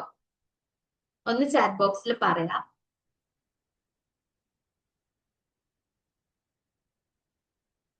ഒരു തിയറിയും അറിയില്ല എന്ന് പറയരുത് കേട്ടോ. ഓക്കെ, എല്ലാരും ഒന്ന് റെസ്പോണ്ട് ചെയ്യ്. ഓക്കെ, അറൌണ്ട് 10 ആണ് പറഞ്ഞിട്ടുള്ളത്. എല്ലാരും ഒന്ന് ആക്റ്റീവായിട്ട് പാർട്ടിസിപ്പേറ്റ് ചെയ്യും കേട്ടോ. ഒരിക്കലും ഓറിയന്റേഷൻ എന്നൊക്കെ പറയുമ്പോൾ ഇവിടെ ഒരാൾ വന്ന് ക്ലാസ് എടുക്കുന്നു എന്നുള്ള രീതിയിൽ നിങ്ങൾ കാണാൻ വേണ്ടിയിട്ട് പാടില്ല. നിങ്ങൾ മാക്സിമം ഇന്ററാക്ട് ചെയ്യുക, നിങ്ങളുടെ ഡൗട്ടുകൾ ചോദിക്കുക. Okay, less than 10, around 10. അങ്ങനെ ആണെങ്കിൽ ഒരു കാര്യം പറയാം, നമ്മുടെ മാസ് കമ്മ്യൂണിക്കേഷനിൽ എന്താണെങ്കിലും ഒരു 100ഓളം തിയോറീസ് നമുക്ക് വരുന്നുണ്ട്. അതില് ഒരു 30ഓളം തിയോറീസ് എങ്കിലും വളരെ ഡീറ്റെയിൽഡ് ആയിട്ട് നമുക്ക് ഈ ഒരു എക്സാം പോയിന്റ് ഓഫ് വ്യൂല് പഠിക്കാനുണ്ട് എന്നുള്ളതാണ്. എവിടെ തുടങ്ങും നമ്മുടെ തിയറി? തിയറിന്റെ ഒരു ഹിസ്റ്ററി അറിയാലോ അല്ലെ. ഞാൻ ടോപ്പിക്കുകൾ ഡിസ്കസ് ചെയ്യുന്നത് നിങ്ങൾക്ക് കംഫർട്ടബിൾ ആണോ? അതും കൂടെ പറയാട്ടോ. ഇതൊക്കെ തന്നെയാണ് നമ്മളുടെ ഈ ഒരു സെഷനിൽ ഉദ്ദേശിച്ചിട്ടുള്ളത്. എന്താണ് എക്സാം എന്നുള്ളതും അതിന്റെ ഇമ്പോർട്ടൻസും നിങ്ങൾ എത്രത്തോളം ഡിറ്റർമിൻഡ് ആണെന്നുള്ളത് നിങ്ങൾ മനസ്സിലാക്കിയിട്ടുണ്ടാവും. അതിന്റെ സ്ട്രാറ്റജി ഞാൻ പറഞ്ഞു തരും. കൂടെ നമുക്ക് ഇതുപോലെ ടോപ്പിക് ഡിസ്കസ് ചെയ്യുന്നതിൽ ഇൻട്രസ്റ്റഡ് ആണോ? ഓക്കെ, എല്ലാവരും ഒന്ന് റെസ്പോണ്ട് ചെയ്താൽ നന്നാവും. കുറച്ച് കാര്യങ്ങളും കൂടെ നമുക്ക് ഒരുമിച്ച് പഠിക്കാം എന്നാണ് കേട്ടോ വിചാരിക്കുന്നത്.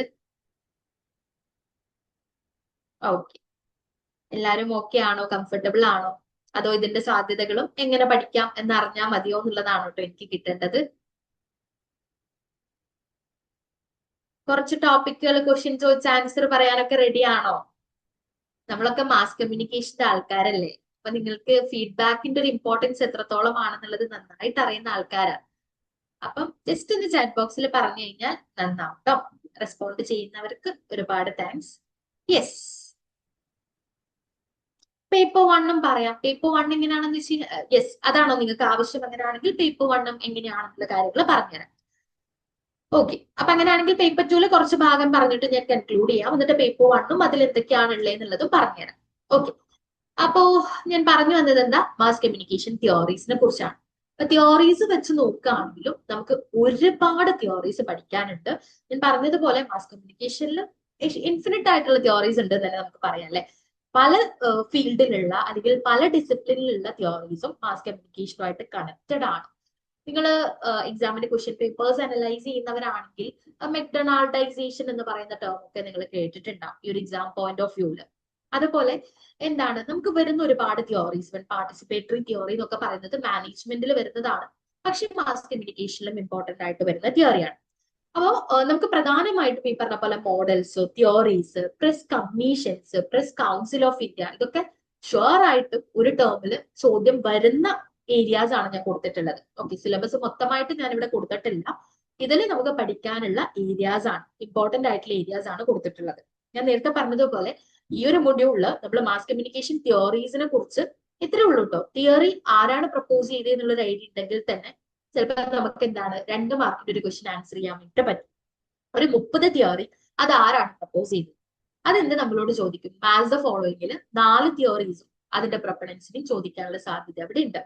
അപ്പോൾ ഇത്തരത്തിലാണ് നമ്മളുടെ ഒരു എക്സാമിന്റെ ഒരു പോക്ക് എന്ന് പറയുന്നത്. Press council of India, press commissions വരുന്നുണ്ട്, പ്രസ് കമ്മിറ്റീസ് വരുന്നുണ്ട്, അതുപോലെ തന്നെ മീഡിയ ലിറ്ററസി, മീഡിയ എഡ്യൂക്കേഷൻ.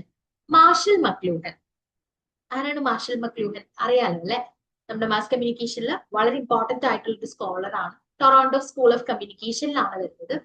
അദ്ദേഹത്തിന്റെ മീഡിയയിലെ ഏറ്റവും വലിയ കോൺട്രിബ്യൂഷൻ എന്താണെന്ന് അറിയോ? കേട്ടിട്ടുണ്ടോ മാർഷൽ മക്ലൂഹനെ കുറിച്ച്?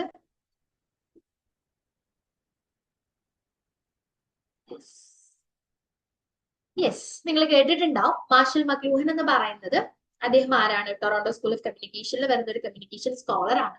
ഹോട്ട് മീഡിയ, കൂൾ മീഡിയ എന്ന് പറയുന്ന കൺസെപ്റ്റ്, അതുപോലെ തന്നെ ഗ്ലോബൽ വില്ലേജ്, ഇതൊക്കെ ആരാണ്? മക്ലൂഹനാണ് ഡെവലപ്പ് ചെയ്തെടുത്തിട്ടുള്ളത്.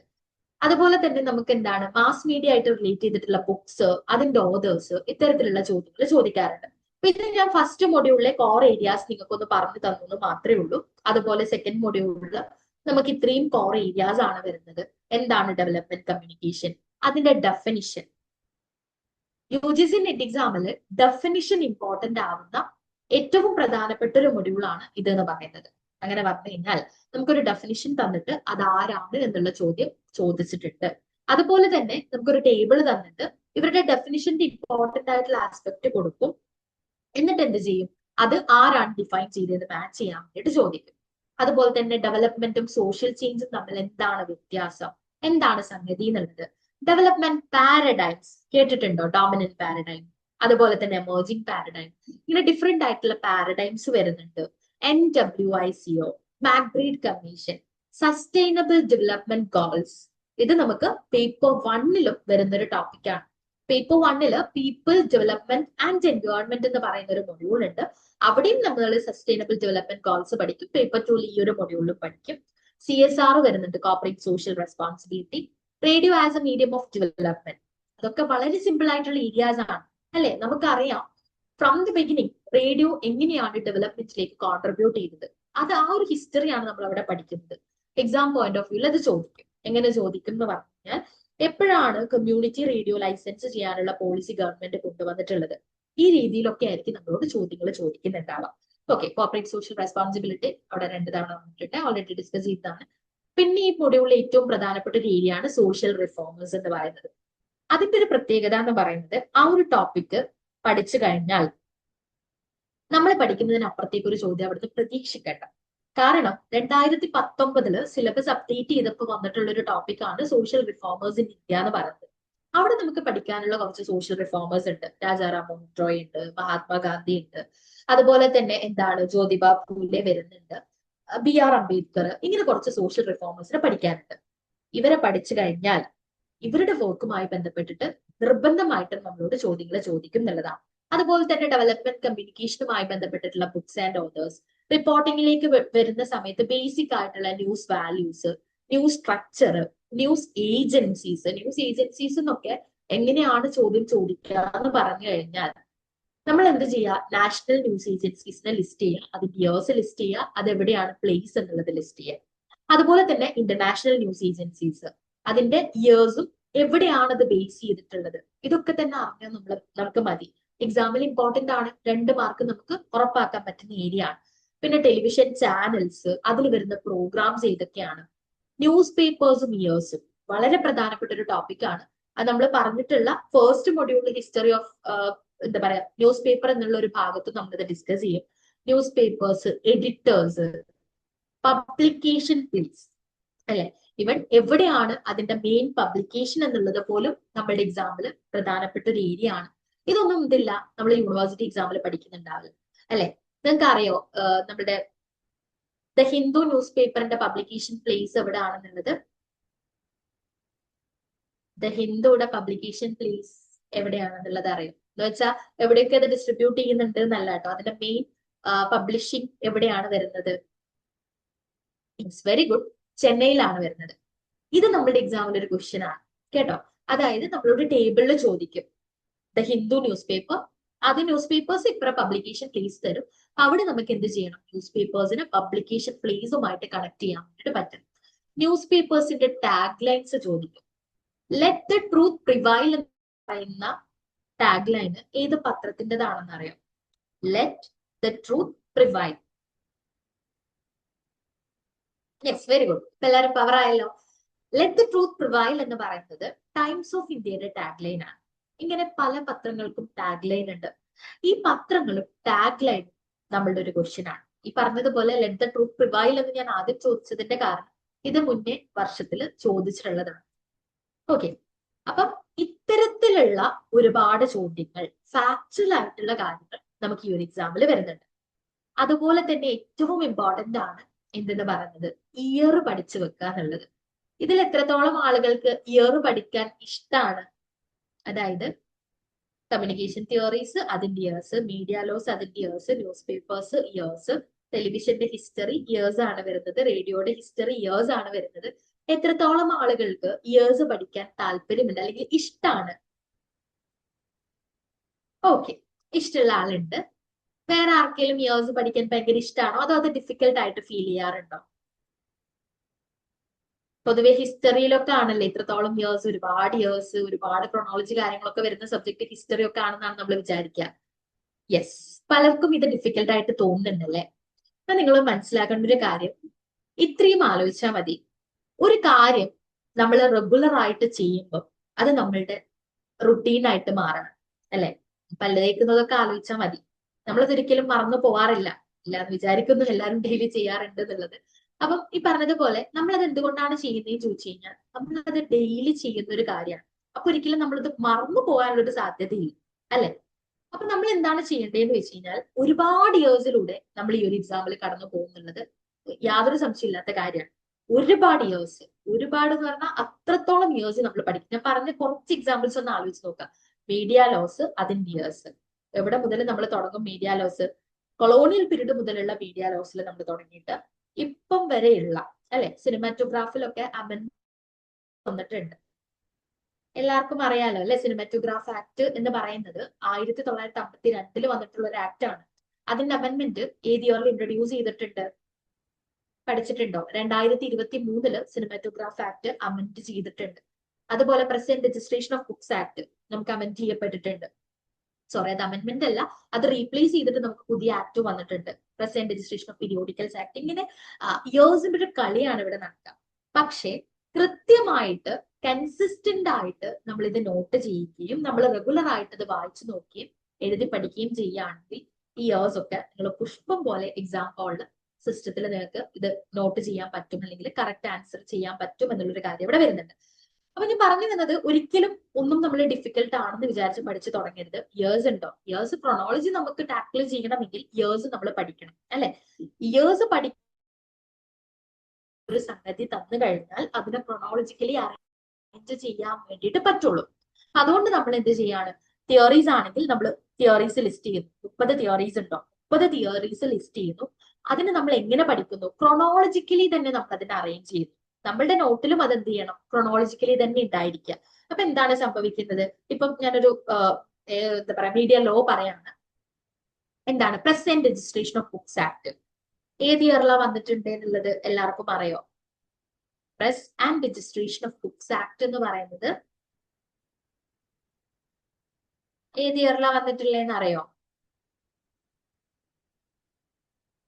ഓക്കെ, നിങ്ങൾ ചിലപ്പോൾ അത്രത്തോളം ഡീപ്പായിട്ട് ഇവിടെ പഠിക്കുന്നുണ്ടാവില്ല. 1867 ആക്ട് വന്നിട്ടുള്ളത്. അടുത്തത് 1885 ടെലിഗ്രാഫ് ആക്ട് പഠിക്കും. ഇങ്ങനെ നമ്മളുടെ നോട്ടിലും നമ്മൾ ആ ഒരു ക്രോണോളജി കീപ്പ് ചെയ്യുകയാണെങ്കിൽ ഈ ഇയേഴ്സ് നമുക്ക് എന്ത് ചെയ്യാൻ പറ്റും, എക്സാം ഹാളിൽ ഈസി ആയിട്ട് റീകോൾ ചെയ്യാൻ വേണ്ടിയിട്ട് പറ്റും. അപ്പം ഡിഫിക്കൽട്ട് ആയിട്ട് ഫീൽ ചെയ്യുന്നവരൊക്കെ ഇനി മുതൽ ശ്രദ്ധിക്കേണ്ടത് ഏത് ഇയേഴ്സ് വന്നു കഴിഞ്ഞാൽ അത് നമുക്ക് ഈസി ആയിട്ട് പഠിക്കാൻ പറ്റുമെന്നുള്ളത് തന്നെ വിശ്വസിക്കുക. നിങ്ങൾ അങ്ങനെ വിശ്വസിക്കുക. അതിനുശേഷം ഈ പറഞ്ഞതുപോലെ നിങ്ങൾ എഴുതി പഠിക്കുക. അതുപോലെ തന്നെ മൾട്ടിപ്പിൾ ടൈംസ് വായിച്ചു നോക്കുക. വീട്ടിൽ നിന്ന് ചീത്തയൊന്നും കിട്ടാത്ത കേസ് ആണെങ്കിൽ നിങ്ങൾ എന്ത് ചെയ്യുക, ഒരു ചാർട്ടിൽ ആ ഒരു ഇയേഴ്സ് കാര്യങ്ങൾ കീപ്പ് ചെയ്ത് അത് ഗോളിൽ ഒട്ടിച്ച് വെക്കുക. അവിടെ നിങ്ങൾ എന്ത് ചെയ്യുക, റെഗുലർ ആയിട്ട് അത് വായിച്ചു നോക്കിക്കൊണ്ടിരിക്കുക. അപ്പൊ നമുക്കൊരു ക്ലാരിറ്റി കിട്ടും അല്ലെ, അതിന്റെയൊക്കെ ഇയേഴ്സ് ഇന്നതാണ്. അല്ലെങ്കിൽ ഒരു ആക്ട് പറയുന്ന സമയത്ത്, ഇപ്പം ഏതൊരു ആക്ട് ആണെങ്കിലും സിനിമാറ്റോഗ്രാഫ് ആക്ട് എന്ന് പറയുന്ന സമയത്ത്, അതുപോലെ തന്നെ right to information act, IT act, ഇതൊക്കെ കാണുന്ന സമയത്ത് നമ്മുടെ മൈൻഡിൽ ആ ഇയേഴ്സ് ഉണ്ടായിരിക്കണം എന്നുള്ളതാണ്. അഡ്വർടൈസിംഗിലേക്ക് വരികയാണെങ്കിൽ അത്രത്തോളം ഒരു ഇമ്പോർട്ടൻസ് കൊടുക്കാത്തൊരു മൊഡ്യൂളാണ് അഡ്വർടൈസിംഗ് എന്ന് പറയുന്നത്. ഇവിടെ അഡ്വർടൈസിംഗിന്റെ revolution, theories, models, advertising research, agencies, advertising related ആയിട്ടുള്ള organisations, advertising laws, media laws എന്നുള്ളതിൽ നമുക്ക് സെപ്പറേറ്റ് ആയിട്ട് പഠിക്കുന്നുണ്ട്. അഡ്വർടൈസിംഗ് ലോസ് നമുക്കൊരു 10-15 ലോ അത് വേറെയും വരുന്നുണ്ട്. ഇവിടെയും നമുക്ക് എന്താണ് ബുക്സ് ആൻഡ് ഓതേഴ്സ് എന്നുള്ള കാറ്റഗറി വരുന്നുണ്ട്. അപ്പൊ ഒരുപാട് ബുക്സും അത് എഴുതിയിട്ടുള്ള ആളുകളും അറിഞ്ഞിരിക്കുക എന്നുള്ളത് പ്രധാനമാണ് ഈ ഒരു എക്സാമിൽ. പിന്നെ PR, മാർക്കറ്റിംഗ്, കമ്മ്യൂണിക്കേഷൻ വരുന്ന സമയത്ത് എന്താണ് പബ്ലിക് റിലേഷൻസ്, അതിന്റെ ടൂൾസ് എന്തൊക്കെയാണ്. PR തന്നെ എത്തിക്സ് വരുന്നുണ്ട് അല്ലെ, കോർപ്പറേറ്റ് കമ്മ്യൂണിക്കേഷൻ എന്താണ്, ഇന്റർനാഷണൽ PR ബന്ധപ്പെട്ടിട്ടുള്ള കോൺഫറൻസുകൾ, കാര്യങ്ങളൊക്കെ PR ഹിസ്റ്ററിയിൽ ഇമ്പോർട്ടന്റ് ആണ്. അത് നമ്മൾ നോക്കും. PR റിലേറ്റഡ് ആയിട്ടുള്ള ഓർഗനൈസേഷൻസ്, അത് നാഷണൽ ലെവലിൽ ഉണ്ടാവും, ഇന്റർനാഷണൽ ലെവലിൽ ഉണ്ടാവും. ബുക്സ് ആൻഡ് ഓതേഴ്സ് ഇവിടെയും വരുന്നുണ്ട്. ആൻഡ് ഇതിലൊക്കെ നിങ്ങൾ മനസ്സിലാക്കേണ്ട കാര്യം, ഒരിക്കലും എനിക്ക് ബുക്സ് ആൻഡ് ഓതേഴ്സ് എന്ന് പറഞ്ഞിട്ട് സിലബസിൽ കൊടുത്തിട്ടൊന്നുമില്ല. പക്ഷെ പലതവണ ഈ ഏരിയയിലൊക്കെ ബുക്സ് എന്ത് ചെയ്യുന്നുണ്ട്, ചോദിക്കുന്നുണ്ട് എന്നുള്ളത് കൊണ്ട് നമ്മൾ ഇതൊക്കെ ഇൻക്ലൂഡ് ചെയ്തിട്ടുള്ളതാണ്. മീഡിയ ലോസ് കാണുമ്പോൾ ഇത്ര ടോപ്പിക്കുകൾ മാത്രമേ റിലവന്റ് ആയിട്ടുള്ളൂ. പക്ഷെ ഇതിന്റെ ഓരോന്നിന്റെയും മൾട്ടിപ്പിൾ ടോപ്പിക്സ് വരുന്നുണ്ട് എന്നുള്ളത് മനസ്സിലാക്കുക. കോൺസ്റ്റിറ്റ്യൂഷൻ ഓഫ് ഇന്ത്യ എന്ന് പറയുന്നത് നമ്മളുടെ വളരെ ഇമ്പോർട്ടന്റ് ആയിട്ടുള്ള ഒരു പോർഷൻ ആണ് അല്ലെ. എവിടെയാണ് കോൺസ്റ്റിറ്റ്യൂഷനിൽ പ്രസ് ഫ്രീഡം മെൻഷൻ ചെയ്തിട്ടുള്ളത്, അതുപോലെ തന്നെ ഈ പറഞ്ഞിട്ടുള്ള ആർട്ടിക്കിൾസ് അല്ലെ, ഏതൊക്കെ ആർട്ടിക്കിൾസ് ആണ് വരുന്നത്, ഫണ്ടമെന്റൽ റൈറ്റ്സ് ഏതൊക്കെയാണ്. ഫണ്ടമെന്റൽ റൈറ്റ്സിനെ സീക്വൻസ് ആയിട്ട് എഴുതാൻ വേണ്ടിയിട്ട് ക്വസ്റ്റ്യൻ ചോദിച്ചിട്ടുണ്ട്. ഓക്കെ, ഫണ്ടമെന്റൽ റൈറ്റ്സ് ഏതൊക്കെയാണെന്നുള്ളത് അറിയോ എല്ലാവർക്കും? ഫണ്ടമെന്റൽ റൈറ്റ്സ് ഏതൊക്കെയാണ്, എങ്ങനെയാണ് എന്നുള്ളതൊക്കെ അറിയാം. യെസ്, എല്ലാവർക്കും അറിയുന്നുണ്ടാവും. ഒരു പക്ഷേ നമ്മളിത് സീക്വൻസ് ആയിട്ട് പഠിക്കുമ്പോൾ അങ്ങനെ തന്നെയാണ് പഠിക്കുക. പക്ഷെ എന്നാൽ പോലും നമുക്ക് ചിലപ്പോൾ എക്സാം ഹോളിൽ സീക്വൻസ് ചോദിച്ച സമയത്ത് ഡൗട്ട് ആയിരിക്കാം അല്ലെ. ആർട്ടിക്കിൾ 12 to 35 ഫണ്ടമെന്റൽ റൈറ്റ്സിനെ കുറിച്ച് പറയുന്നത്. ആദ്യം പറയുന്ന റൈറ്റ് ഏതാ, അത് മാത്രം ഒന്ന് പറയാൻ പറ്റും? ആർട്ടിക്കിൾ 12 to 35 വരുന്നത്. അതിൽ ആദ്യത്തെ റൈറ്റ് ഏതാണ്? ആർക്കെങ്കിലും അറിയുന്നുണ്ടോ? അല്ലെങ്കിൽ ഏതെങ്കിലും ഒരു റൈറ്റ് പറയാൻ പറ്റുമോ ഫണ്ടമെന്റൽ റൈറ്റ്സിൽ മെൻഷൻ ചെയ്തിട്ടുള്ള? Yes, very good. എന്താണ്? റൈറ്റ് ടു ഈക്വാലിറ്റി എന്ന് പറയുന്നതാണ് ആദ്യത്തെ റൈറ്റ് വരുന്നത്. പിന്നീട് നമുക്ക് ആർട്ടിക്കിൾ 19 അല്ലെ, അല്ലെങ്കിൽ ആർട്ടിക്കിൾ 19(1)(a) എന്ന് പറയുന്നത് നമ്മളെ ജേർണലിസം സ്റ്റുഡൻസിനെ സംബന്ധിച്ചിടത്തോളം വളരെ ഇമ്പോർട്ടന്റ് ആയിട്ടുള്ള ആർട്ടിക്കിൾ ആണ്. എന്താണ് ആർട്ടിക്കിൾ 19(1)(a) പറയുന്നത്? അതെല്ലാവരും ആൻസർ ചെയ്യണം കേട്ടോ. Very good. എന്താണ് ആർട്ടിക്കിൾ 19(1)(a) പറയുന്നത്? The right to freedom of speech and expression എന്നുള്ളതാണ്.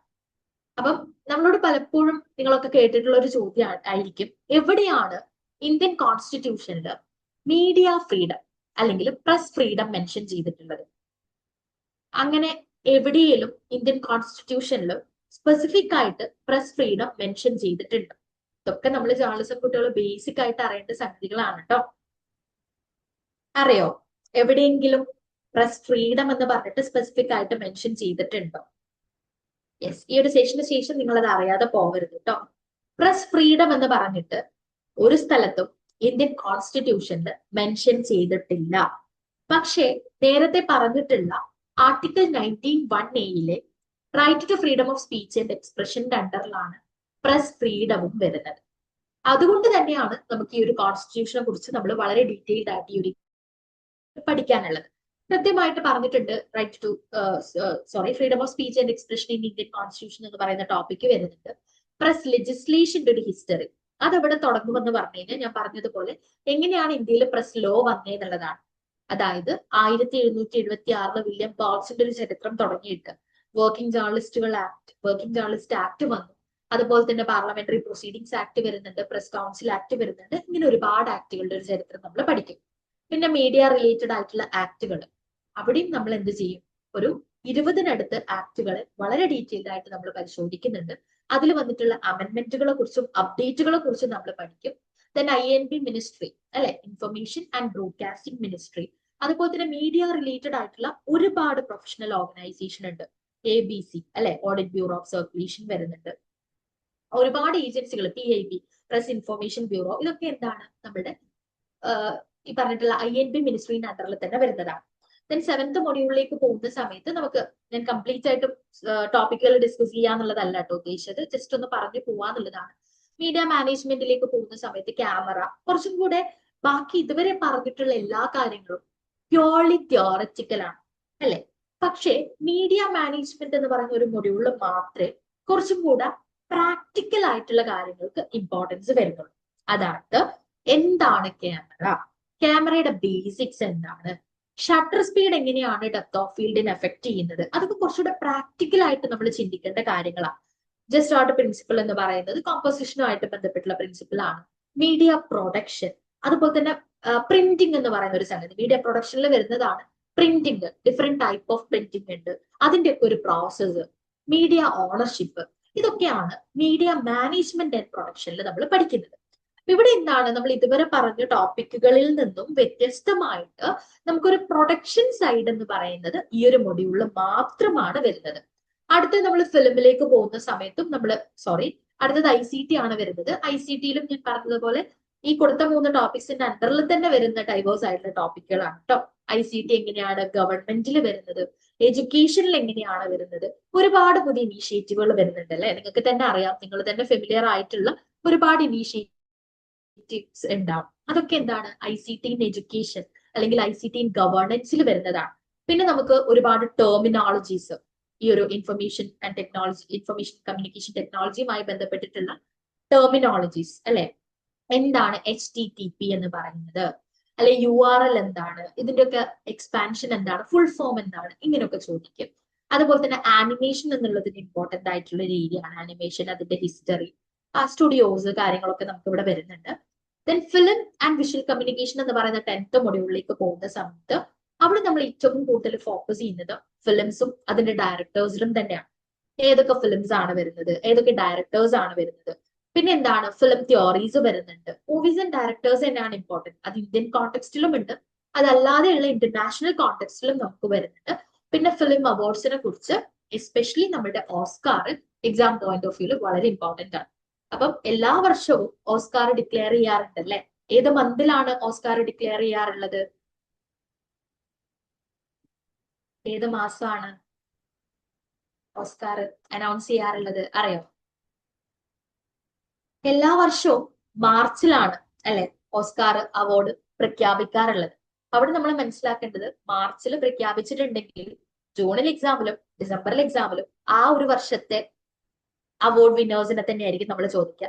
എങ്ങനെയൊക്കെ ചോദിക്കും എന്ന് പറഞ്ഞു കഴിഞ്ഞാൽ, അവാർഡ് ഏത് മൂവിക്കാണ്, അല്ലെങ്കിൽ മുന്നേ ഒക്കെ ചോദിച്ചിട്ടുണ്ടായിരുന്നു നാട്ടു സോങ്ങിന് അവാർഡ് കിട്ടിയ സമയത്ത് അത് ഇനീഷ്യലി അല്ലെങ്കിൽ ഒറിജിനലി ഏത് ലാംഗ്വേജിലാണ് ആ പാട്ട് വന്നിട്ടുള്ളത്. ഇതൊക്കെ ഒരു ക്വസ്റ്റ്യൻ ആയിരുന്നു. ഇതൊക്കെ ഓസ്കാർ അവാർഡുമായി ബന്ധപ്പെട്ടിട്ട് നമ്മളോട് ചോദിച്ച ചോദ്യമാണ്. യെസ്, അപ്പം ഫിലിം ആൻഡ് വിഷ്വൽ കമ്മ്യൂണിക്കേഷൻ ആണ് 9th മൊഡ്യൂള്.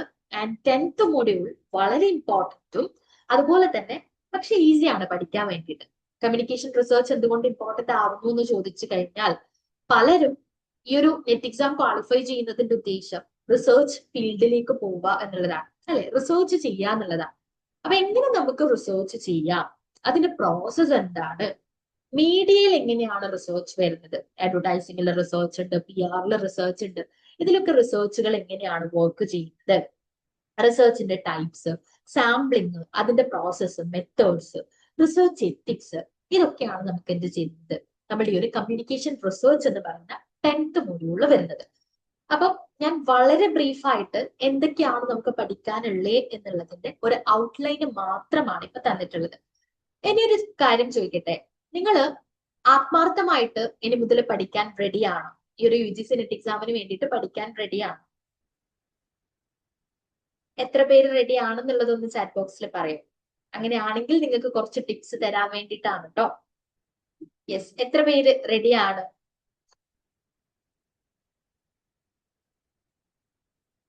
Yes, okay. നിങ്ങൾ ഈ ഒരു കിട്ടുന്ന പ്രിവിലേജ് മാക്സിമം യൂട്ടിലൈസ് ചെയ്യാന്നുള്ളതാണ് കേട്ടോ. കാരണം നിങ്ങൾക്ക് ഇപ്പം നല്ലൊരു എക്സ്പോഷർ ആണ് കിട്ടുന്നത്. പല കോളേജുകളും അവരുടെ കോൺവൊക്കേഷന്റെ സമയത്ത് പോലും നെറ്റ് എക്സാം എന്താണെന്ന് അറിയോ എന്ന് ചോദിച്ചപ്പോൾ അറിയില്ല എന്ന് പറഞ്ഞ കുട്ടികളുണ്ട്. നിങ്ങൾക്ക് നിങ്ങളുടെ യൂണിയൻ പ്രൊവൈഡ് ചെയ്യുന്നത് അത്രയും അടിപൊളിയായിട്ടുള്ള ഒരു കാര്യമാണ്. ഒരാൾക്ക് മാത്രമേ ഉള്ളൂ ഇത് ക്വാളിഫൈ ചെയ്യണമെന്നുള്ള ഡിറ്റർമിനേഷൻ. അപ്പൊ വെറുതെ ആണോ വെബിനാറിൽ ഇരിക്കുന്നത്? ഭീഷണിപ്പെടുത്തിയിട്ട് ഇരിക്കുകയാണോ? ഓക്കെ,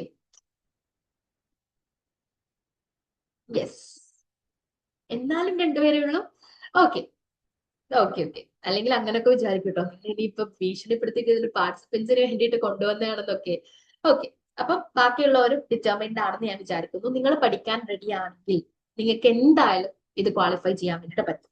ഓക്കെ, അതിന് നമുക്ക് വേണ്ടത് കൺസിസ്റ്റന്റ് ആയിട്ടുള്ള എഫേർട്ടാണ്. അവിടെ നിങ്ങൾക്കൊരു ഡൗട്ട് ഉണ്ടാവും, എന്താണ് ഈ കൺസിസ്റ്റൻസി എന്ന്. മീനിങ് അറിയില്ല എന്നല്ല ഞാൻ പറയുന്നത്. കൺസിസ്റ്റൻസി എന്ന് പറയുന്നത് എല്ലാ ദിവസവും നിങ്ങൾ 10 മണിക്കൂർ പഠിക്കുക എന്നുള്ളതല്ല, അല്ലെ? നിങ്ങൾക്ക് എല്ലാവർക്കും അറിയാം, നിങ്ങൾക്ക് ആർക്കും പോസിബിളും അല്ല.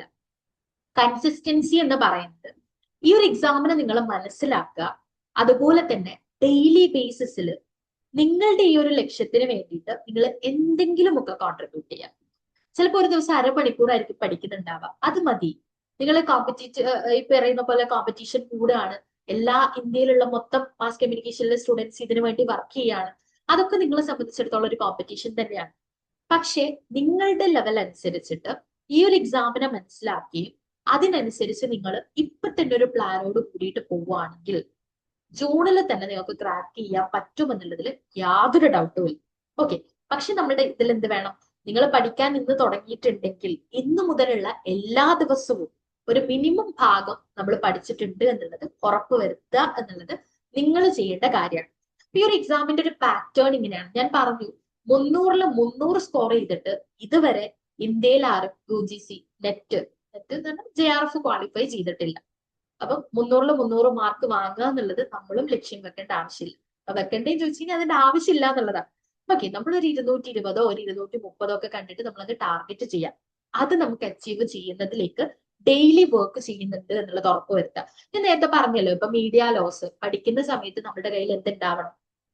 നിങ്ങൾ ഒരു ചാർട്ട് കീപ്പ് ചെയ്യുക. അത് നിങ്ങളുടെ ടേബിളിൽ വെക്കാം, അല്ലെങ്കിൽ നിങ്ങൾക്ക് വാളിൽ ഒട്ടിക്കാൻ പറ്റുന്ന സിറ്റുവേഷൻ ആണെങ്കിൽ അങ്ങനെ കീപ്പ് ചെയ്യാം. അപ്പൊ ഡെയിലി നമ്മൾ ഈ ഒരു റൂമിലേക്ക് വരുന്ന സമയത്ത് നമുക്ക് ആ മീഡിയ ലോസ് ഒക്കെ കാണണം. അതൊക്കെ നമ്മൾ പഠിക്കുന്നു. അത് നിങ്ങളുടെ പ്രിപ്പറേഷന്റെ ഭാഗമാണ്, അത് കൺസിസ്റ്റൻസിന്റെ ഭാഗമാണ്. അതല്ലാതെ നിങ്ങൾ ഒരു സിസ്റ്റത്തിന്റെ മുന്നിൽ ഇരുന്ന് ഒരു ക്ലാസ് കേട്ട് പഠിക്കുന്നത് മാത്രമല്ല പ്രിപ്പറേഷൻ. എല്ലാവർക്കും അറിയുന്നവരാണ് നമ്മളൊക്കെ. ഈ പറഞ്ഞ പോലെ PG ലെവലിലൊക്കെ എത്തിയിട്ടുള്ള ആളുകളാണ്, എല്ലാവർക്കും അറിയുന്ന കാര്യമാണ്. ചെയ്യേണ്ടത് കൃത്യമായിട്ട് കൺസിസ്റ്റന്റ് ആയിട്ട് എഫേർട്ട് ഇടുക എന്നുള്ളത് മാത്രമാണ്. അപ്പൊ ഈ ഒരു ക്വസ്റ്റ്യന്റെ ഒരു നേച്ചർ ഇങ്ങനെയാണ് കേട്ടോ. ഒരു 60% ഈസി ക്വസ്റ്റ്യൻസ് ആയിരിക്കും. ഒരു മോഡറേറ്റ് ലെവലിൽ ഒരു 30% ക്വസ്റ്റ്യൻസ് ഉണ്ടാവും. വളരെ ഡിഫിക്കൽട്ട് ആയിട്ടുള്ള 10% ഉണ്ടാവും. ഇങ്ങനെ തന്നെയാണ് നമ്മളുടെ ഒരു എക്സാം അനാലിസിസിൽ നമുക്ക് കിട്ടുന്ന ഒരു ഡേറ്റ. ഈസി ക്വസ്റ്റ്യൻസ് ഒരു 60%. അപ്പൊ തന്നെ ആലോചിക്കുക, ഈ ഒരു 60% ഏകദേശം എക്സാം എഴുതുന്നതിൽ ഒരു 90% ക്വാളിഫൈ ചെയ്യാൻ പറ്റുന്ന, അല്ലെങ്കിൽ ആൻസർ ചെയ്യാൻ പറ്റുന്ന ഒരു രീതിയിലായിരിക്കും. പിന്നീട് വരുന്ന ഒരു 30% എന്ന് പറയുന്നത് ഒരു മോഡറേറ്റ് ലെവലാണ്. അത് ചിലപ്പോൾ ഒരു 30%-നോ ഒരു 40%-നോ മാത്രം കിട്ടുന്ന ഒരു ഏരിയ ആണ്. അതിലേക്ക് നമുക്ക് ഫോക്കസ് ചെയ്യാൻ പറ്റണം, അത് നമുക്ക് പഠിക്കാൻ പറ്റണം. അതെങ്ങനെ എവിടെ നിന്ന് കിട്ടുമെന്ന് ചോദിച്ചു കഴിഞ്ഞാൽ ഈ പറയുന്ന പ്രീവിയസ് ഇയർ ക്വസ്റ്റ്യൻസും സിലബസും ഒക്കെ തന്നെയാണ് നമുക്ക് ആ ഭാഗങ്ങൾ കിട്ടുക എന്നുള്ളത് ഓർത്ത് വെക്കാം. ഡിഫിക്കൽട്ട് ആയിട്ടുള്ള ഒരു 10% ഉണ്ട്. നമ്മൾ വിചാരിച്ചു കഴിഞ്ഞാൽ സ്റ്റാർട്ടിങ് നമ്മൾ കുറച്ച് നേരത്തെ ആക്കി കഴിഞ്ഞാൽ ഈ 10%-ലും ചെറിയൊരു ഭാഗമെങ്കിലും നമുക്ക് എന്ത് ചെയ്യാൻ പറ്റും? പഠിച്ചെടുക്കാനും അത് എക്സാം ഹോളിൽ ഈസി ആയിട്ട് ആൻസർ ചെയ്യാൻ വേണ്ടിയിട്ടും പറ്റും. അപ്പം ഇനി ഞാൻ പറഞ്ഞതുപോലെ നിങ്ങൾ കുറച്ചു പേര് ആത്മാർത്ഥമായിട്ട് ഇത് പഠിക്കണം എന്നുള്ളത് ആഗ്രഹിക്കുന്നുണ്ട് എന്ന് പറഞ്ഞു. അതിനു വേണ്ടിയിട്ട് ഐഫറിലെ മെന്റേഴ്സ് ടിപ്സ് ആണ് ഞാൻ നിങ്ങൾക്ക് ഷെയർ ചെയ്യാൻ വേണ്ടിയിട്ട് പോകുന്നത്. ഐഫർ എന്ന് പറയുന്നത് ഓൾറെഡി പറഞ്ഞതുപോലെ ഒരുപാട് JRF ഹോൾഡേഴ്സിനെയും നെറ്റ് ഹോൾഡേഴ്സിനെയും PhD എലിജിബിലിറ്റി ഉള്ളവരൊക്കെ ക്രിയേറ്റ് ചെയ്തിട്ടുള്ള ഒരു പ്ലാറ്റ്ഫോമാണ്. ഇവിടെയുള്ള എല്ലാവരും അക്കാഡമിഷ്യൻസ് ആണ്. അതുകൊണ്ട് തന്നെ നമ്മൾ ഐഡന്റിഫൈ ചെയ്തില്ല. ഇതൊരിക്കലും എന്താണ് ഒരുപാട് പാഠങ്ങൾ പഠിച്ചിട്ട് അല്ലെങ്കിൽ ഒരുപാട് ഗൂഗിളിൽ സെർച്ച് ചെയ്തിട്ട് കിട്ടിയിട്ടുള്ള ടിപ്പുകളല്ല. നമ്മള് എക്സാമിനെ അപ്രോച്ച് ചെയ്തിട്ടുള്ള സ്റ്റുഡൻസിനെ മെന്റർ ചെയ്തിട്ടുള്ള എക്സ്പീരിയൻസ് വെച്ചിട്ട് പറയുന്ന കുറച്ച് കാര്യങ്ങളാണ് ഇവിടെ ഉള്ളത്. ഇത് കൃത്യമായിട്ട് നിങ്ങൾ ഉൾക്കൊള്ളുകയും ഇതിനനുസരിച്ച് പഠിക്കാൻ പറ്റുകയും ചെയ്യുകയാണെങ്കിൽ ഗ്യാരണ്ടി തരാണ് കേട്ടോ, നിങ്ങൾ കോൺഫിഡന്റ് ആണ്, നിങ്ങൾ കൺസിസ്റ്റന്റ് ആവാൻ റെഡിയാണ്, നിങ്ങൾ ഈ പറഞ്ഞ ടിപ്പുകൾ ഫോളോ ചെയ്യാണ്, നിങ്ങൾക്ക് എന്തായാലും ക്വാളിഫൈ ചെയ്യാൻ വേണ്ടിയിട്ട് പറ്റും. ഏറ്റവും ഇമ്പോർട്ടന്റ് ആയിട്ടുള്ള ഒരു കാര്യം എന്ന് പറയുന്നത്, നിങ്ങൾ പലരും, നിങ്ങൾ എന്നല്ല, ഈ ഒരു എക്സാമിന് പ്രിപ്പയർ ചെയ്യുമ്പോൾ പലരും വരുത്തുന്ന ഒരു മിസ്റ്റേക്ക് എന്താണെന്ന് വെച്ച് കഴിഞ്ഞാൽ, ഒരുപാട് പഠിക്കാനുണ്ടല്ലോ, വലിയ സിലബസ് ആണല്ലോ, അപ്പൊ ആദ്യം തന്നെ കുറേ ബുക്സ് അങ്ങ് എടുത്ത് വായിക്കാൻ വേണ്ടിയിട്ട് തുടങ്ങും. പക്ഷെ അതിലല്ല ഇതിന്റെ ഒരു കാര്യം എന്ന് പറയുന്നത്. ഒരുപാട് ബുക്സുകൾ വായിക്കുക, ഒരുപാട് ഫിലിം കാണാം, ഇതൊന്നുമല്ല ഈ ഒരു എക്സാമിന്റെ അടിസ്ഥാനം എന്ന് പറയുന്നത്.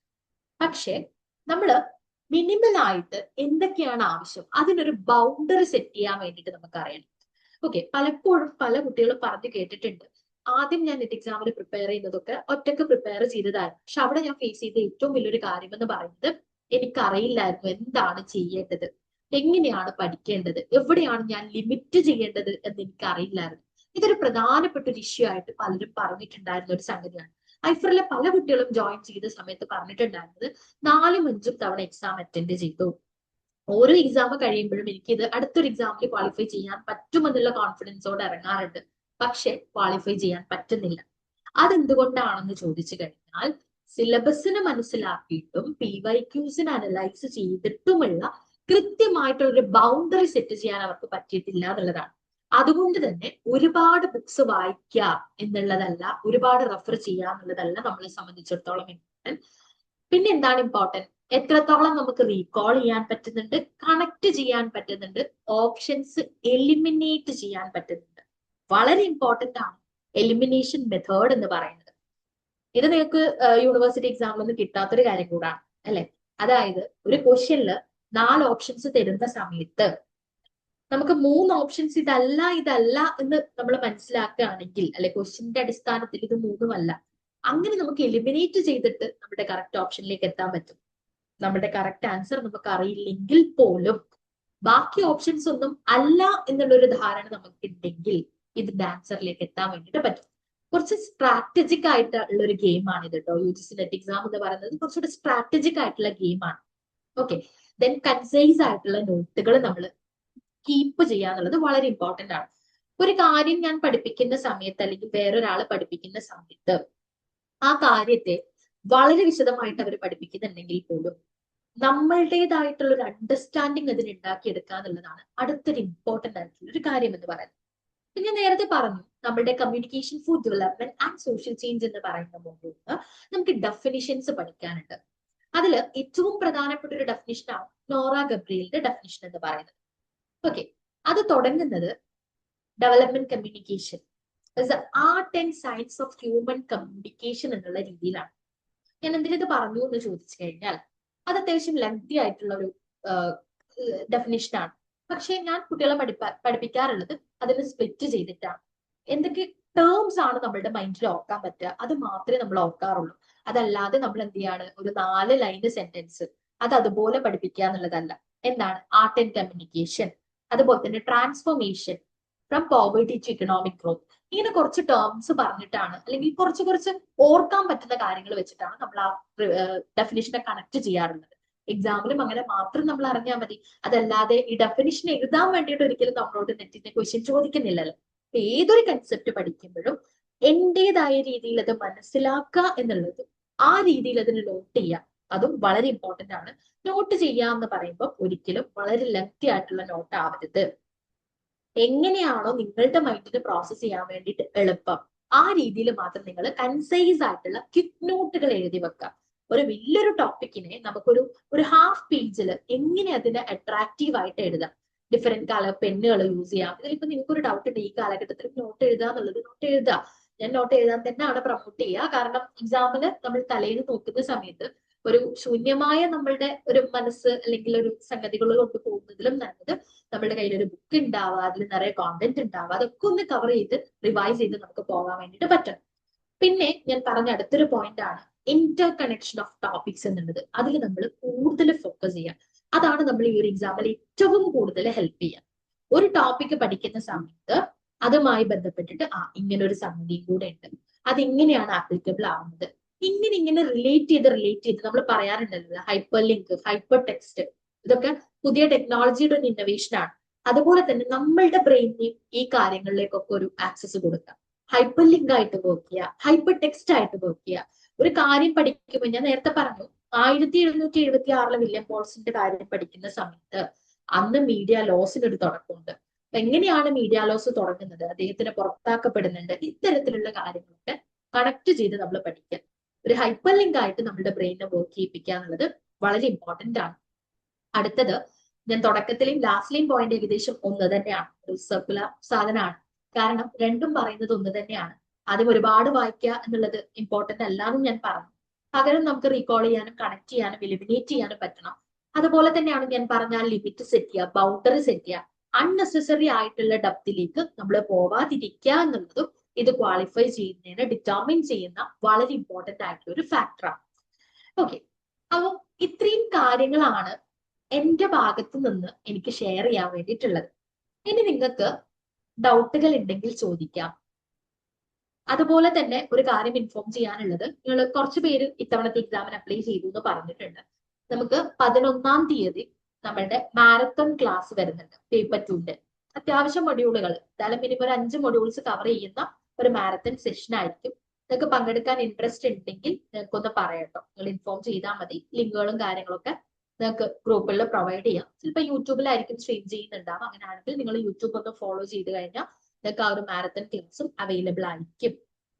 എന്തെങ്കിലും ഡൗട്ട് ഉണ്ടോ, പ്രിപ്പറേഷൻ എങ്ങനെ തുടങ്ങുന്നോ, പഠിക്കാൻ ആഗ്രഹമുണ്ട് പക്ഷെ അതിന്റെ ഒരു ഡയറക്ഷൻ ഇല്ല, അങ്ങനെ എന്തെങ്കിലും ബുദ്ധിമുട്ടുണ്ടെങ്കിൽ നിങ്ങൾക്കത് പറയാം.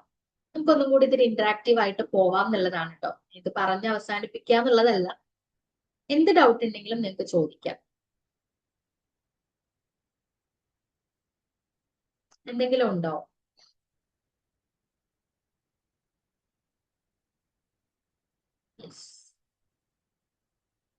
ചാറ്റ് ബോക്സിൽ പറയാം, അൺമ്യൂട്ട് ചെയ്ത് ചോദിക്കാം.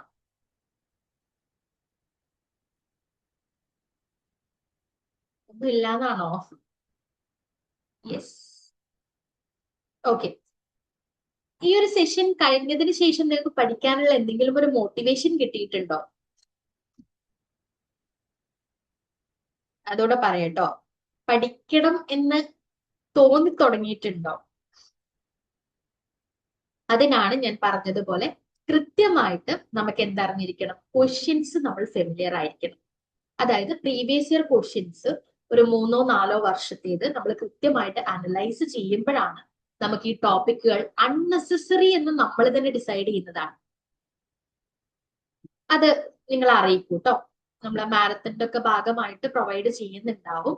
അത് നിങ്ങളുടെ ഗ്രൂപ്പിലെ കാര്യങ്ങളിലൊക്കെ ആയിട്ട് ഇൻഫോം ചെയ്യുന്നതായിരിക്കും. പേപ്പർ 1ന്റെ ഒക്കെ മാരത്തൺ കാണാറുണ്ടോ? ഐഫറിന്റെ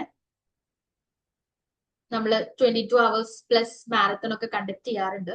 അതിന്റെ ഭാഗമായിട്ട് ഓൾ ഇന്ത്യ മോക്ക് ടെസ്റ്റുകൾ നടത്താറുണ്ട്. അതിലൊക്കെ നിങ്ങൾക്ക് ഭാഗമാവാവുന്നതാണ് കേട്ടോ.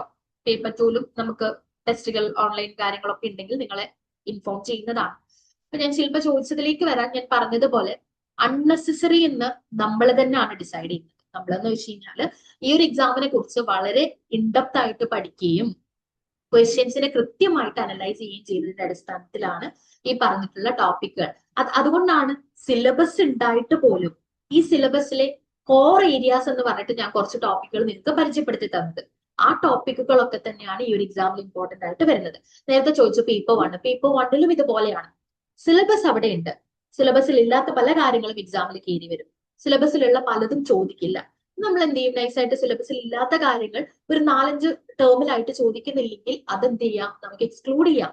പകരം പുതുതായിട്ട് കയറി വരുന്ന ടോപ്പിക്കുകളെ കുറിച്ച് നമ്മൾ വിശദമായിട്ട് മനസ്സിലാക്കണം എന്നുള്ളൊരു കാര്യമാണ്. ആ ഒരു രീതിയിലാണ് നമ്മൾ ഈ ഒരു എക്സാമിനെ അപ്രോച്ച് ചെയ്യേണ്ടത്. ടെസ്റ്റുകളുടെ ഒക്കെ വളരെ ഡീറ്റെയിൽഡ് ആയിട്ടുള്ള കാര്യങ്ങൾ നിങ്ങൾക്ക് ഗ്രൂപ്പിൽ കിട്ടും കേട്ടോ. വേറെ എന്തെങ്കിലും ഡൗട്ട് ഉണ്ടോ? ഇതുപോലെ നിങ്ങൾക്ക് ഒരു പ്രീ ടെസ്റ്റ് അറ്റൻഡ് ചെയ്ത് നോക്കാം, ആ ഒരു രീതിയിലൊക്കെ ഉള്ളൊരു മൈൻഡ് ഉണ്ടോ? അതായത് എന്താണ് എൻഡ് ലെവൽ എന്ന് എനിക്ക് അറിയണം എന്നൊക്കെ ആഗ്രഹമുണ്ടോ?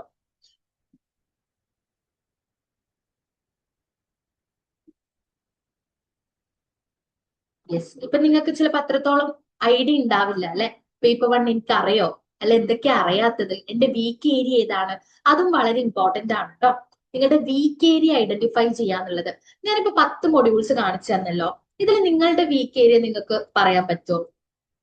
ഈ 10 മൊഡ്യൂളില് നിങ്ങളുടെ വീക്ക് ഏരിയ ആണെന്ന് നിങ്ങൾക്ക് തോന്നുന്ന ടോപ്പിക് ഒന്ന് ചാറ്റ് ബോക്സിൽ പറയാൻ പറ്റുമോ?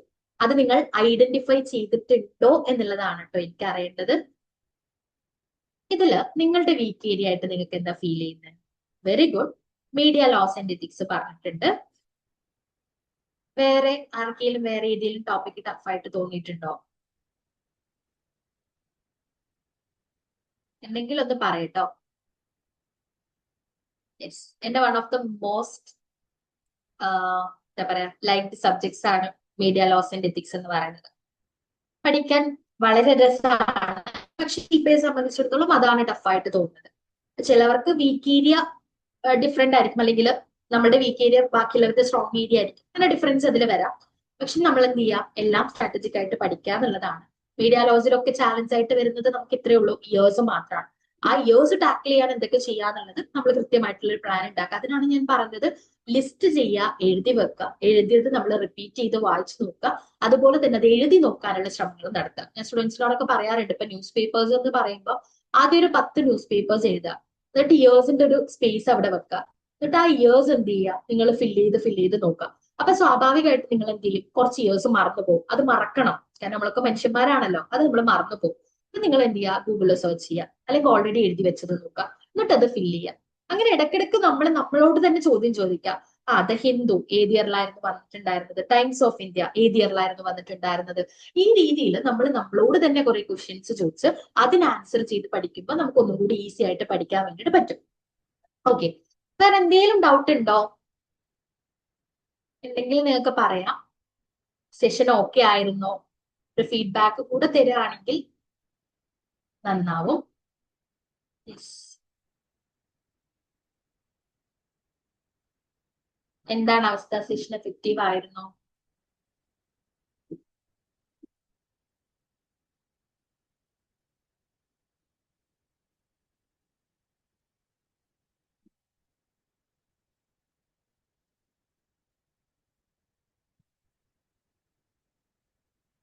യെസ്, നിങ്ങൾ ചാറ്റ് ബോക്സിൽ പറയട്ടോ, അല്ലെങ്കിൽ അൺമ്യൂട്ട് ചെയ്ത് പറയാം.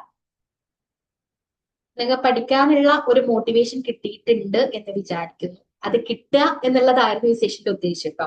നിങ്ങൾക്ക് അറിയാം, നിങ്ങളെ സംബന്ധിച്ചിടത്തോളം നിങ്ങൾക്ക് കോളേജിൽ നിന്ന് കിട്ടുന്ന ഒരു എക്സ്പോഷർ നിങ്ങൾക്ക് അത് മാക്സിമം യൂട്ടിലൈസ് ചെയ്യാൻ വേണ്ടിയിട്ട് ഐഫറിന്റെ ഭാഗത്ത് നിന്ന് തന്നിട്ടുള്ള ഒരു സപ്പോർട്ടായിട്ട് ഇതിനെ കൺസിഡർ ചെയ്യാം.